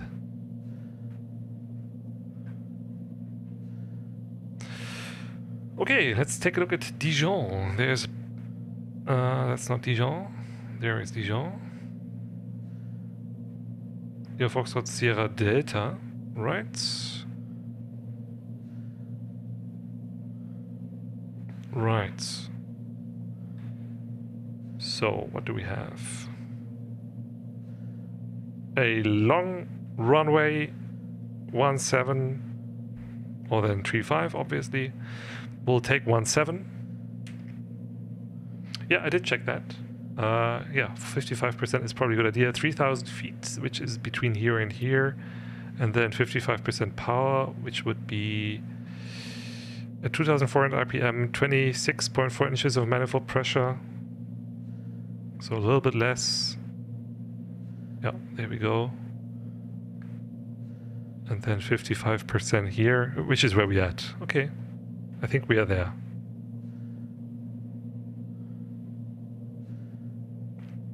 That's all there is to be gained. Hue of little faith indeed. So do we have any procedures that we can help us? We have a VOR 17, which sure, not really what I would like, but it helps, I guess. We have vectors. We can load that. Yes. Because, you know, we need to monitor the VOR, but we still have the RNAV overlay here, so at least that's fine. And we can, for the currently loaded approach,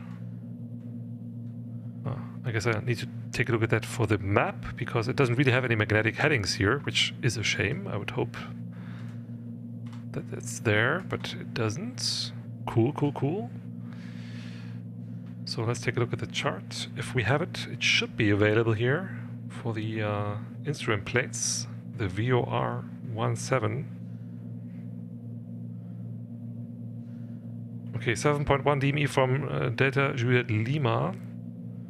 Then Delta Juliet Lima is at the field, obviously. And then these are interesting names: 50 VOR, 25 VOR.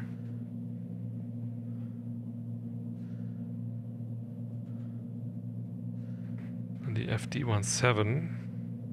Yeah, I'm missing the distance here. It's a shame we don't have distance, actually. But, I mean, we have it on the map. If we zoom out, we can see it here. And if we take the cursor and go over there, we can actually see it a bit better.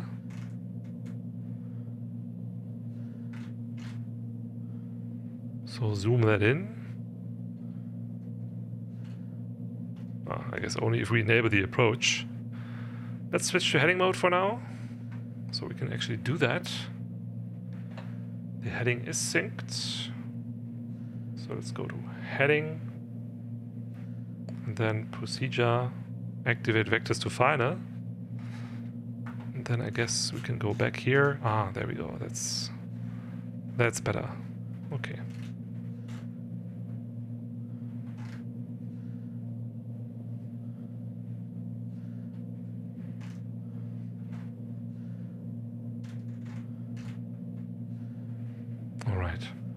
And it should be VFR according to the meter, but with our luck, not so much.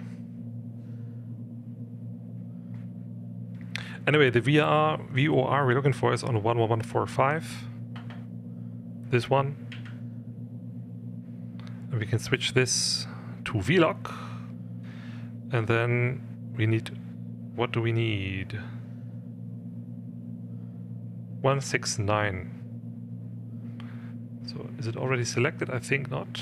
We need the course. 169.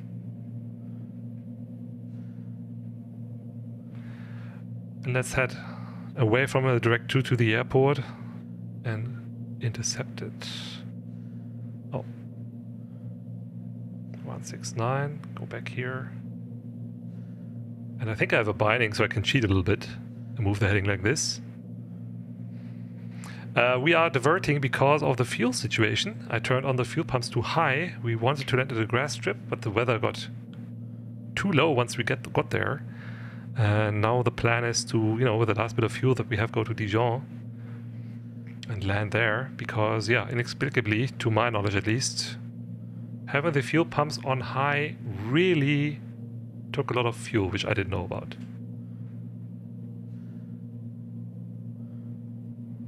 So now we're hoping that this will still work. Still need to go 23 miles.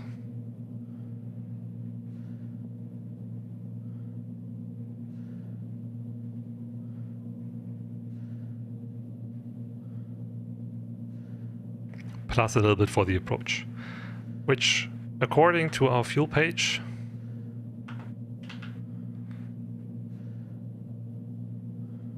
right, we really don't have any options. This is basically it. Either we make it or we don't.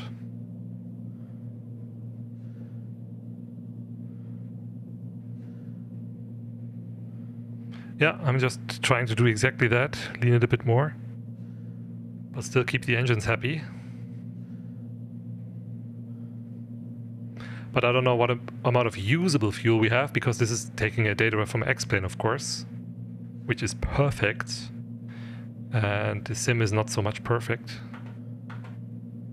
But yeah. So, looking at the chart again, while we still have fuel, the 2,500 feet is the thing we're aiming for. And then we want to go down, down, down to the MDA. Which, yeah, looking outside, doesn't look great. It should be clearing up. Dijon has a meter of VFR weather forecast currently, but yeah, I guess maybe not.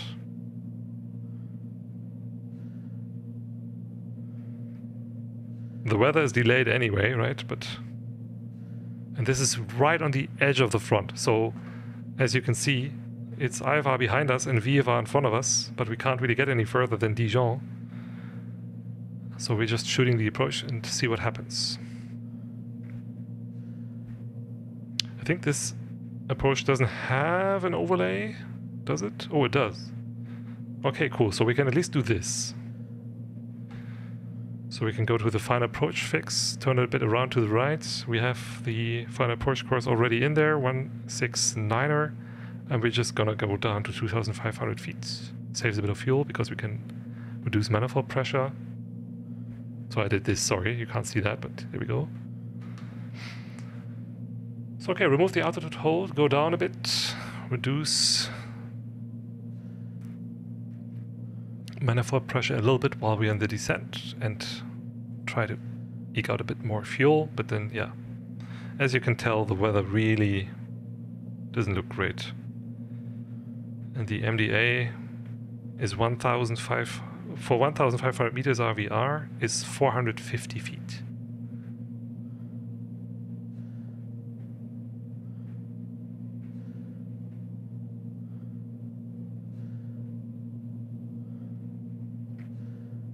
Well, so far so good. I didn't turn off the lights, by the way, even though we put up the gear again, so I can turn that off. Can turn that off, not using that. Guys, if we make this, I will be a happy man. Looks like we can get in visually.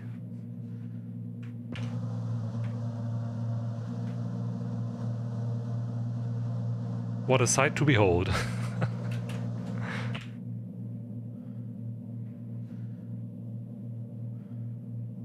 He said, while the weather deteriorated again. Cool. Okay.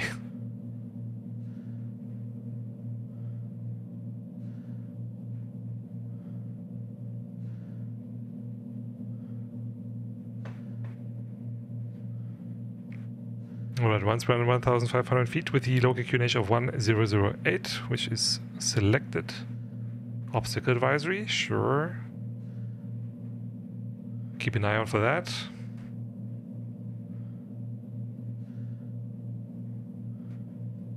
$2,500, we'll keep that for now.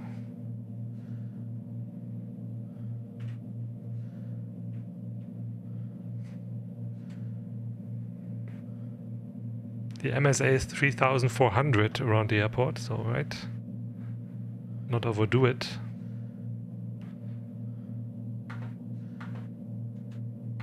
I'm just curious. Cool, we have 2 gallons on board and we need 3. We arrive there with minus 2 gallons.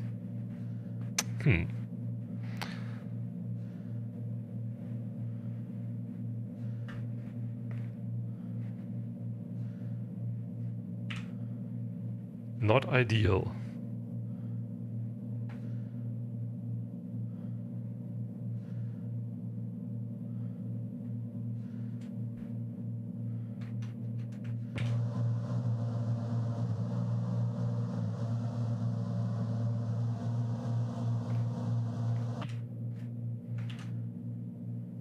So in case the engines do turn off,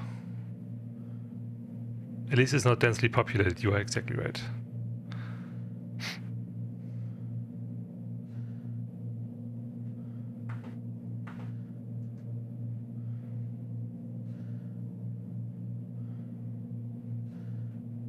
So best glide. Who knows what best glide is for this aircraft? Iceman would know. Yeah, that's the one thing I don't really like about the X-plane weather with the RER, that, you know, is in and out of clouds, even though we can see it now. Ah, for twins there's no best glide, I see.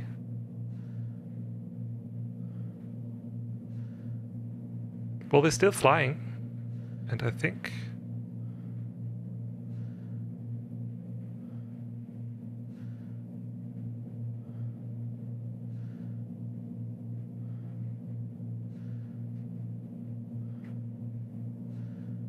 So we have some fields below us. The wind is coming from a quartering tailwind from the left. Actually, from the right. Did you see bacon in front? Bacon? Well, the airport bacon, you mean? Possibly.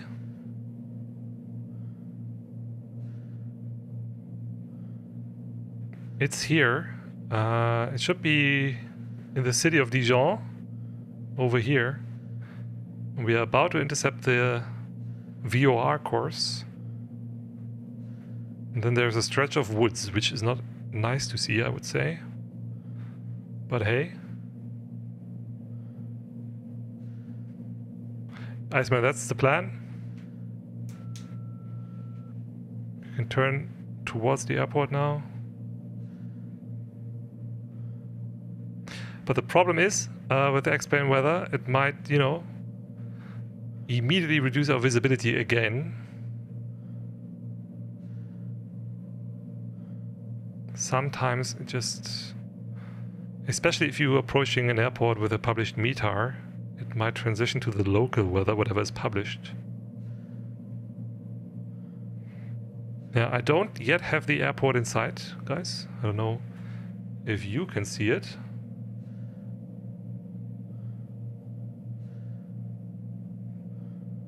Definitely looking out for it.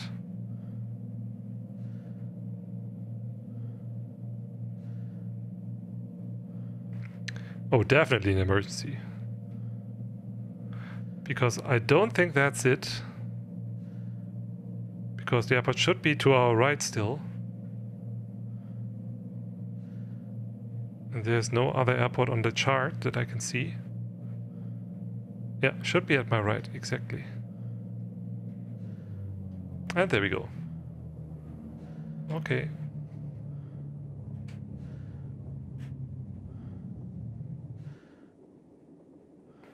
We turned into a glider. Feather the props.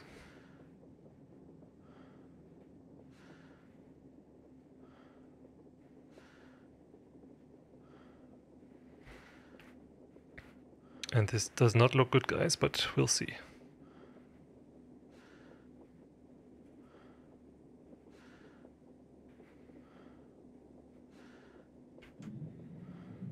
Gear down. Well, maybe it does look good. Hey, keine Kapriolen, Rüdiger. Bitte, bitte, bitte.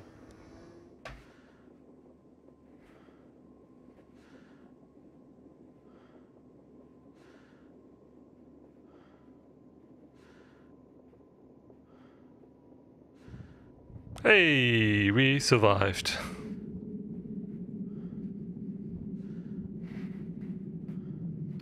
Yeah, the flaps are more like spoilers here. I don't think they generate a lot of lift, to be honest.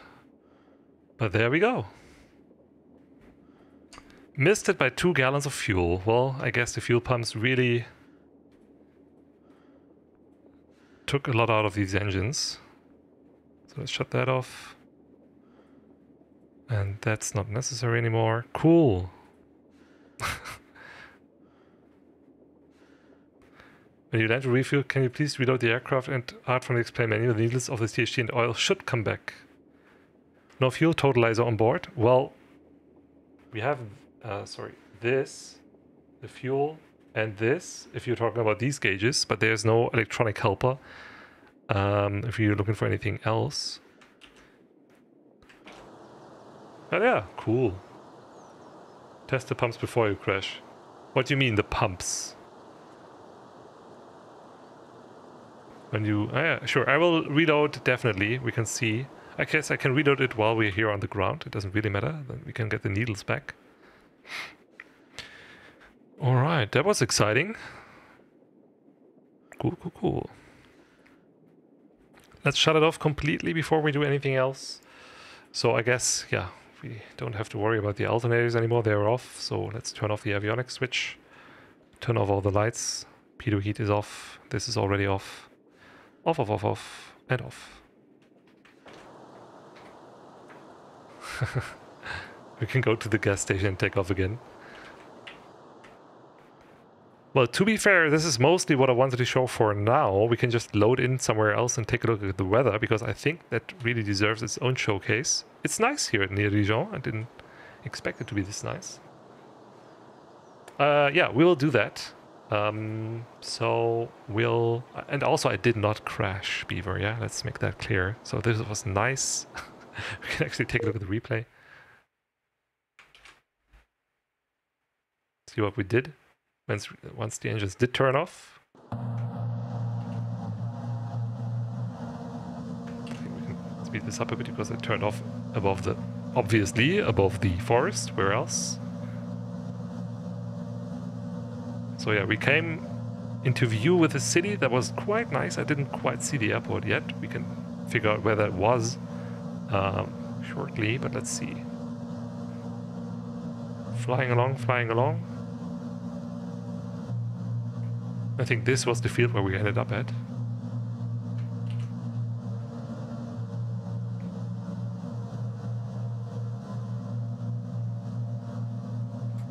Oh, I think we still have the indications here. Yep.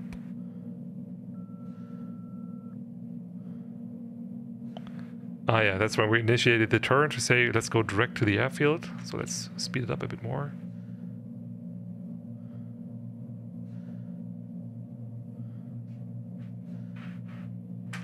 And then here we are.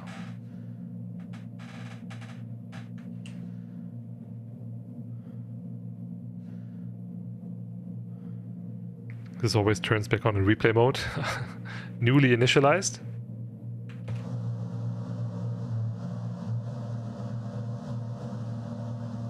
But yeah, so close yet so far, huh? And there it went. Yep, they both went away at the same time, I would say.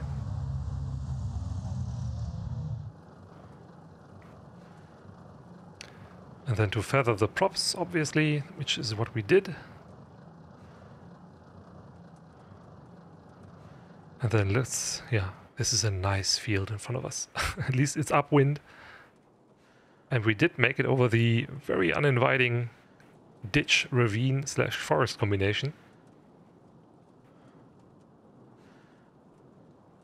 And yeah, nice and quiet once the engines turn off, huh?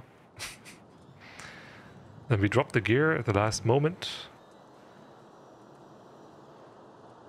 No flaps. Nicht so tief, Rüdiger, nicht so At least tief. not that I Nicht would so choose to tief, use them. Rüdiger. Field was long enough. And then we held it off.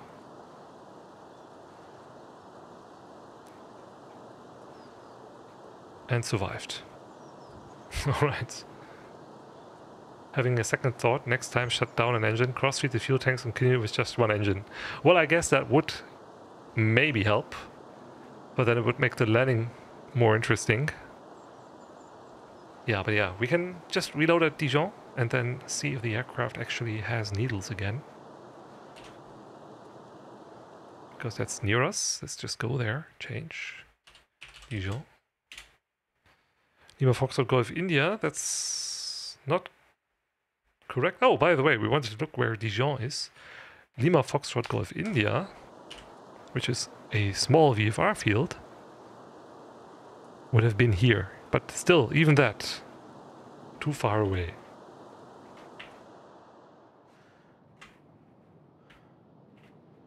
There. There would have been an airfield. But yeah, didn't make that one either. But we can just go there then, I guess. Nope, not that. Not that. This one. Okay, it doesn't even have any parking stands. Then I'll just choose Lima Foxtrot Sierra Delta. Which is what we were aiming for.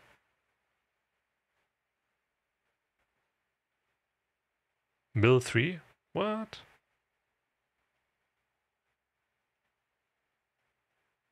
I guess it doesn't really matter. Let's just go here, see what happens.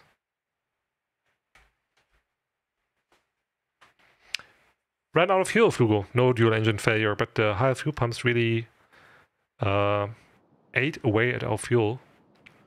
We had plenty on board, but once we were up there, I was trying to combat some stuff with high fuel pumps on, and that increased fuel flow apparently for quite a bit, quite some margin. So we'll just try to take a look at that now on the ground, see how that behaves and how the fuel flow changes. We can actually debug that nicely with the GNS if the gauges are too, let's say, coarse.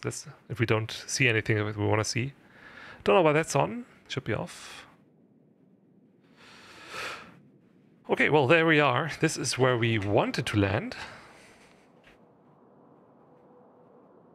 This airfield here with the nice hot air balloon is the perfect weather for hot air balloon. Needles are back, yeah. I don't know why they didn't show up once we loaded in the first time, but there we are. Cool. Let's check out what we can see with regards to obviously empty tanks. We departed for the hour-and-a-half flight with this amount of fuel, which should have been plenty, like I said, right? Anyway, not today.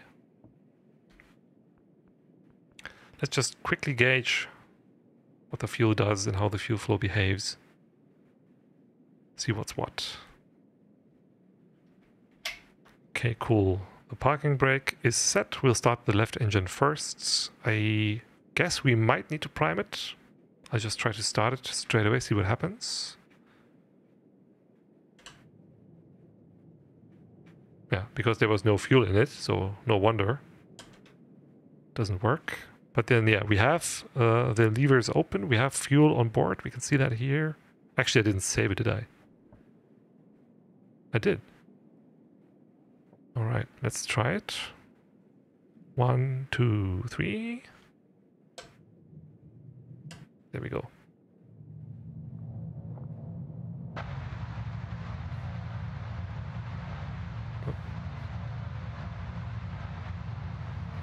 All right, try that with the other side as well. Fuel, a little bit of throttle. Prime it. 1, 2, 3, and then start it. That's nice. There we go.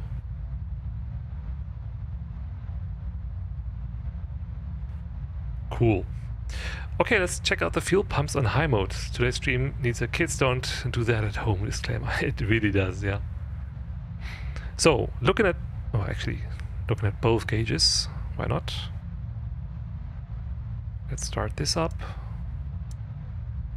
Sure. So, fuel planning. So we fuel on board and fuel flow of 2.7 gallons per, I guess, hour. Let's put the pump too high. 2.9. 3.3. I mean, we're not really giving it any throttle, right? So we'd have to be up in the air to do that, which I guess we can do. That's not a problem. Let's just go full rich for now and see what happens if we just move this aircraft up a bit. Where are we? Not anywhere here. There we are. So, there we are. I know we are stalling, but I'm pulling up. Then we can see the fuel flow with the pumps.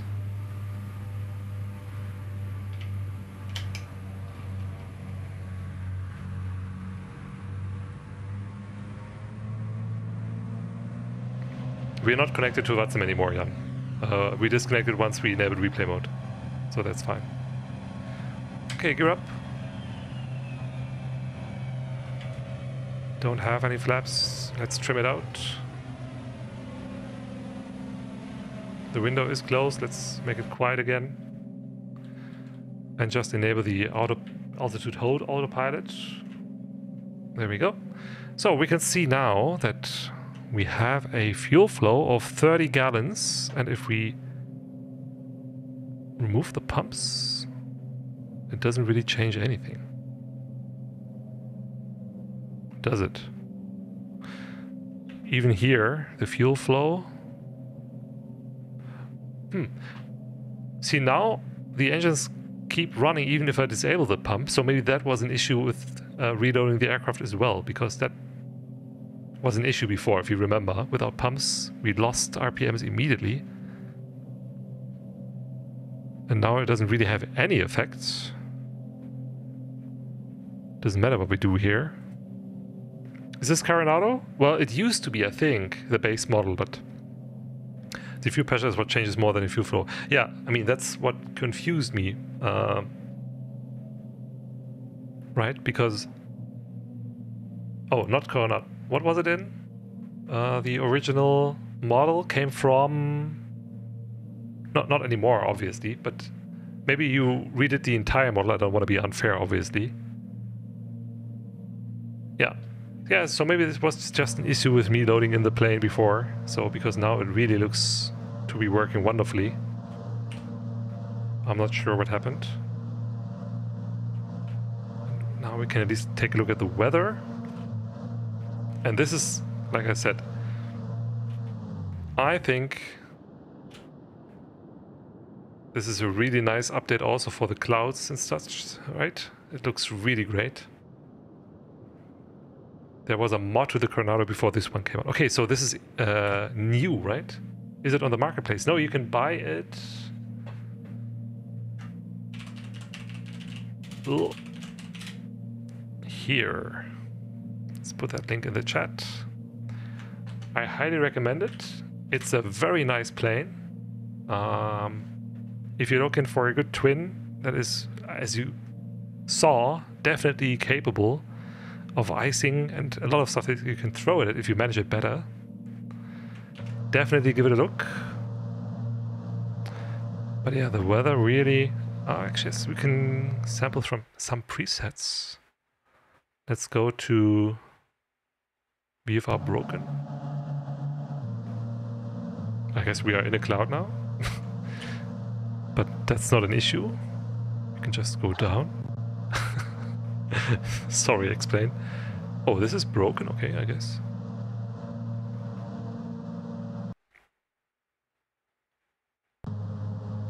Convective, yeah. This is broken. Ah. Okay, let's disable the autopilot. It was trying to keep the altitude we previously at, which is obviously not healthy. This is much better. Cool, thanks. And yeah, this is what it's all about, I think. This looks great. Convective goodness. Sure, I can do that. Oops, that's not what I want. That's what I want. Convective. With our luck, we'll be right in... Oh no, actually not. Huh, look at this. That's cute. I say cute is actually pretty insane. Ooh, look at that one. Oh, that's that's dangerous.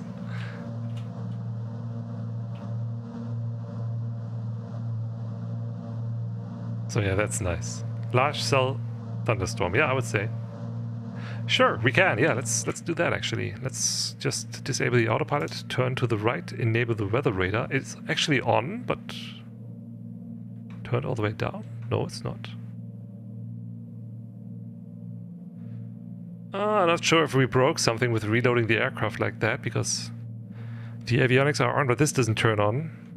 I would hazard a guess that's not intentional, unless a circuit breaker popped, but this one doesn't have one. We can check the failures, I guess. There's a failure menu up here. Edit. God, I don't know. Systems, electrical or equipment. This is all green. This is all green. I'm not sure. Yeah. I mean, we can turn off the avionics and on again. See if that helps.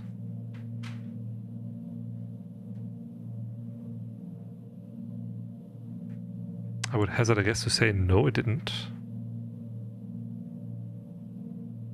Not sure if reloading the aircraft while the plugin is loaded does work. After checking weather radar, move the weather slider all the way to the right. Yeah, I can't really get it to work anymore. But you know, that might be an issue with reloading the aircraft like we did. It should, yeah, it should work, I know, but it might be an issue with how the plugin works with us moving and reloading the aircraft like we did. Brightness? No, it's all the way turned up. This is down, that's up. So that's not it. It doesn't turn on. I don't think that's intentional. That might be, right? Small little bug in the beta, which I will save the log. Alternator on? Oh, that's a good point. Yeah, we might be missing electrical power. Thanks. That's true. Yeah, thanks. That was it. We fried it. No, we didn't. Beaver has it. That's exactly right. We didn't have enough electrical power, even though the GNS still worked happily. So, hey, hey, hey. Cool. So let's scan the... Oh, yeah, there we go. I think that's dangerous. I think we shouldn't fly in that. That's nice, huh?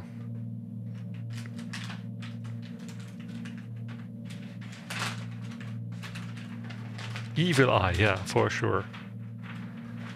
So the other question was, move the weather slider all the way to the right. We can do that. And do you expect everything to be red, huh? Oh, actually, how do I... Ah, like this and like that. Ah, yes. Okay, cool. Got it. Yeah, that's definitely... no bueno.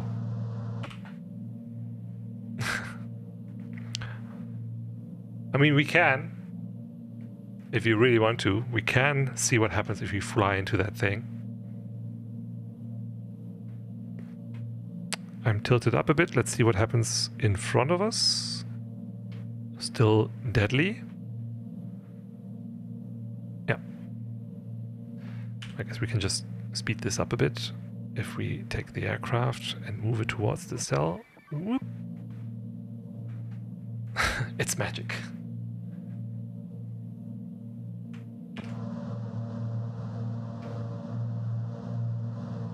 Well, well, well. Wish us luck.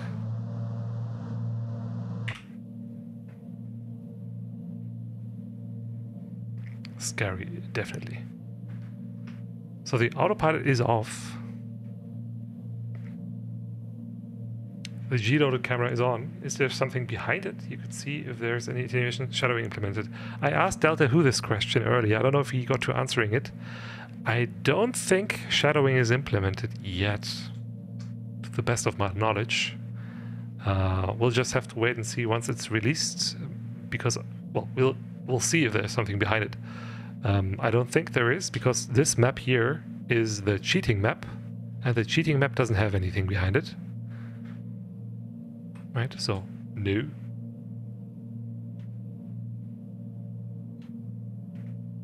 Alright, this is gonna be interesting.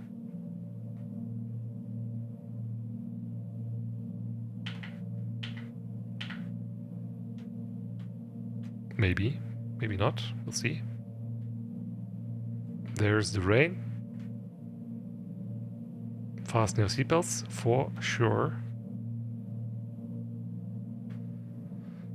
Maybe we're too low, because this is in front of us and it's turning green.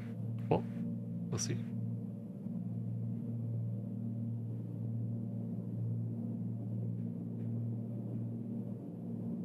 I'm definitely hearing sounds of the rain.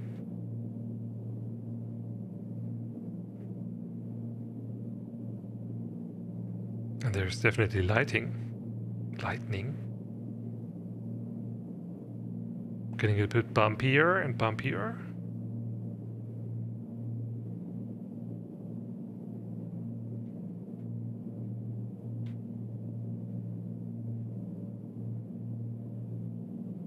Yup.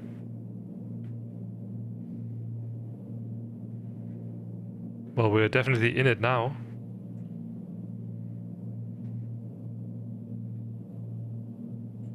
I mean, it's already fairly short distance. Whoops. Okay.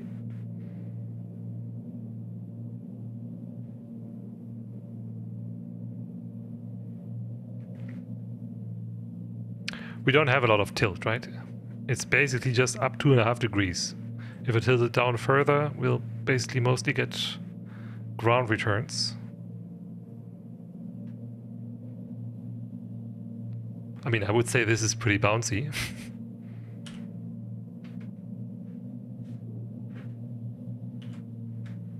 So definitely wouldn't recommend flying into this.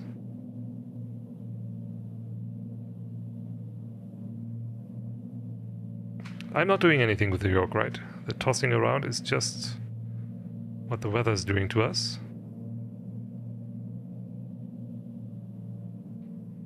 So yeah, quite convective. Let's see if we move the slider all the way to the right, actually. We survived. It's a nice mushroom.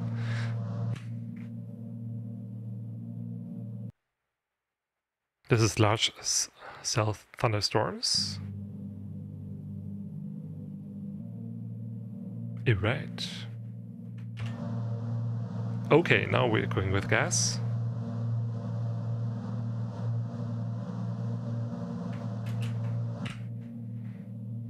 Let's see what we can see if we turn around and point it towards that. Oh yeah.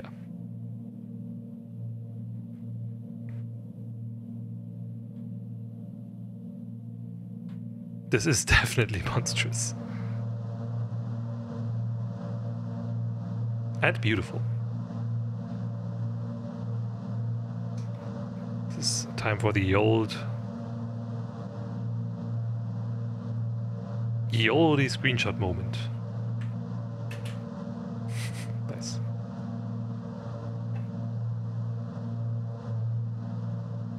Remember explaining air weather? Oh, yeah.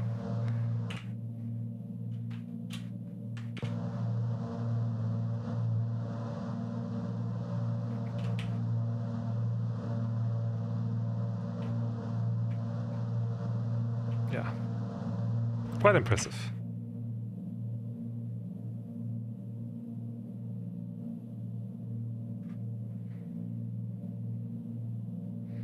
So let's point toward that. That's ground returns that you can see there. So let's point it up a bit.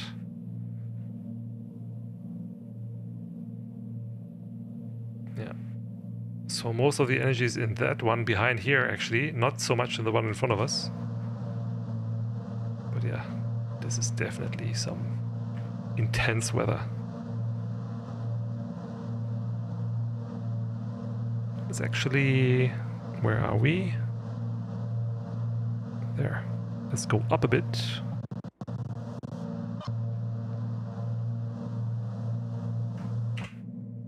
Whee! Looks like the air got thinner, huh? And hypoxia is setting in. Let's use some oxygen. Why don't we?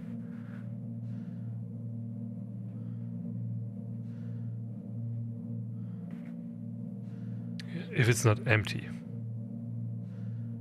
Definitely using the mask.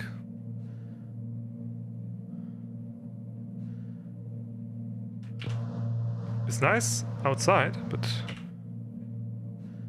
I'm getting quite tired here in the aircraft cockpit. Okay, maybe not 30,000 feet.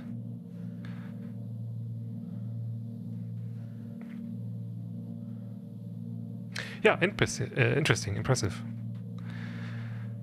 We'll keep using this once we, you know, get started with our regular streams again. So next one planned is on Thursday, which I'm not sure yet what aircraft we're gonna use. It might be that we'll jump into the Challenger, which doesn't have a weather radar yet.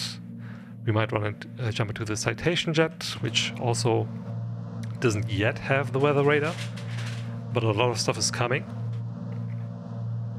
And I hope this gave you a good impression of what's, you know, to come with the XP12.3 and also with the Seneca. Again, my bad for not having more time to test it out beforehand, because I'm sure if we had, you know, noticed the gauges and the fuel pump not working and I just reloaded the plane, maybe we wouldn't have had any of the issues we had.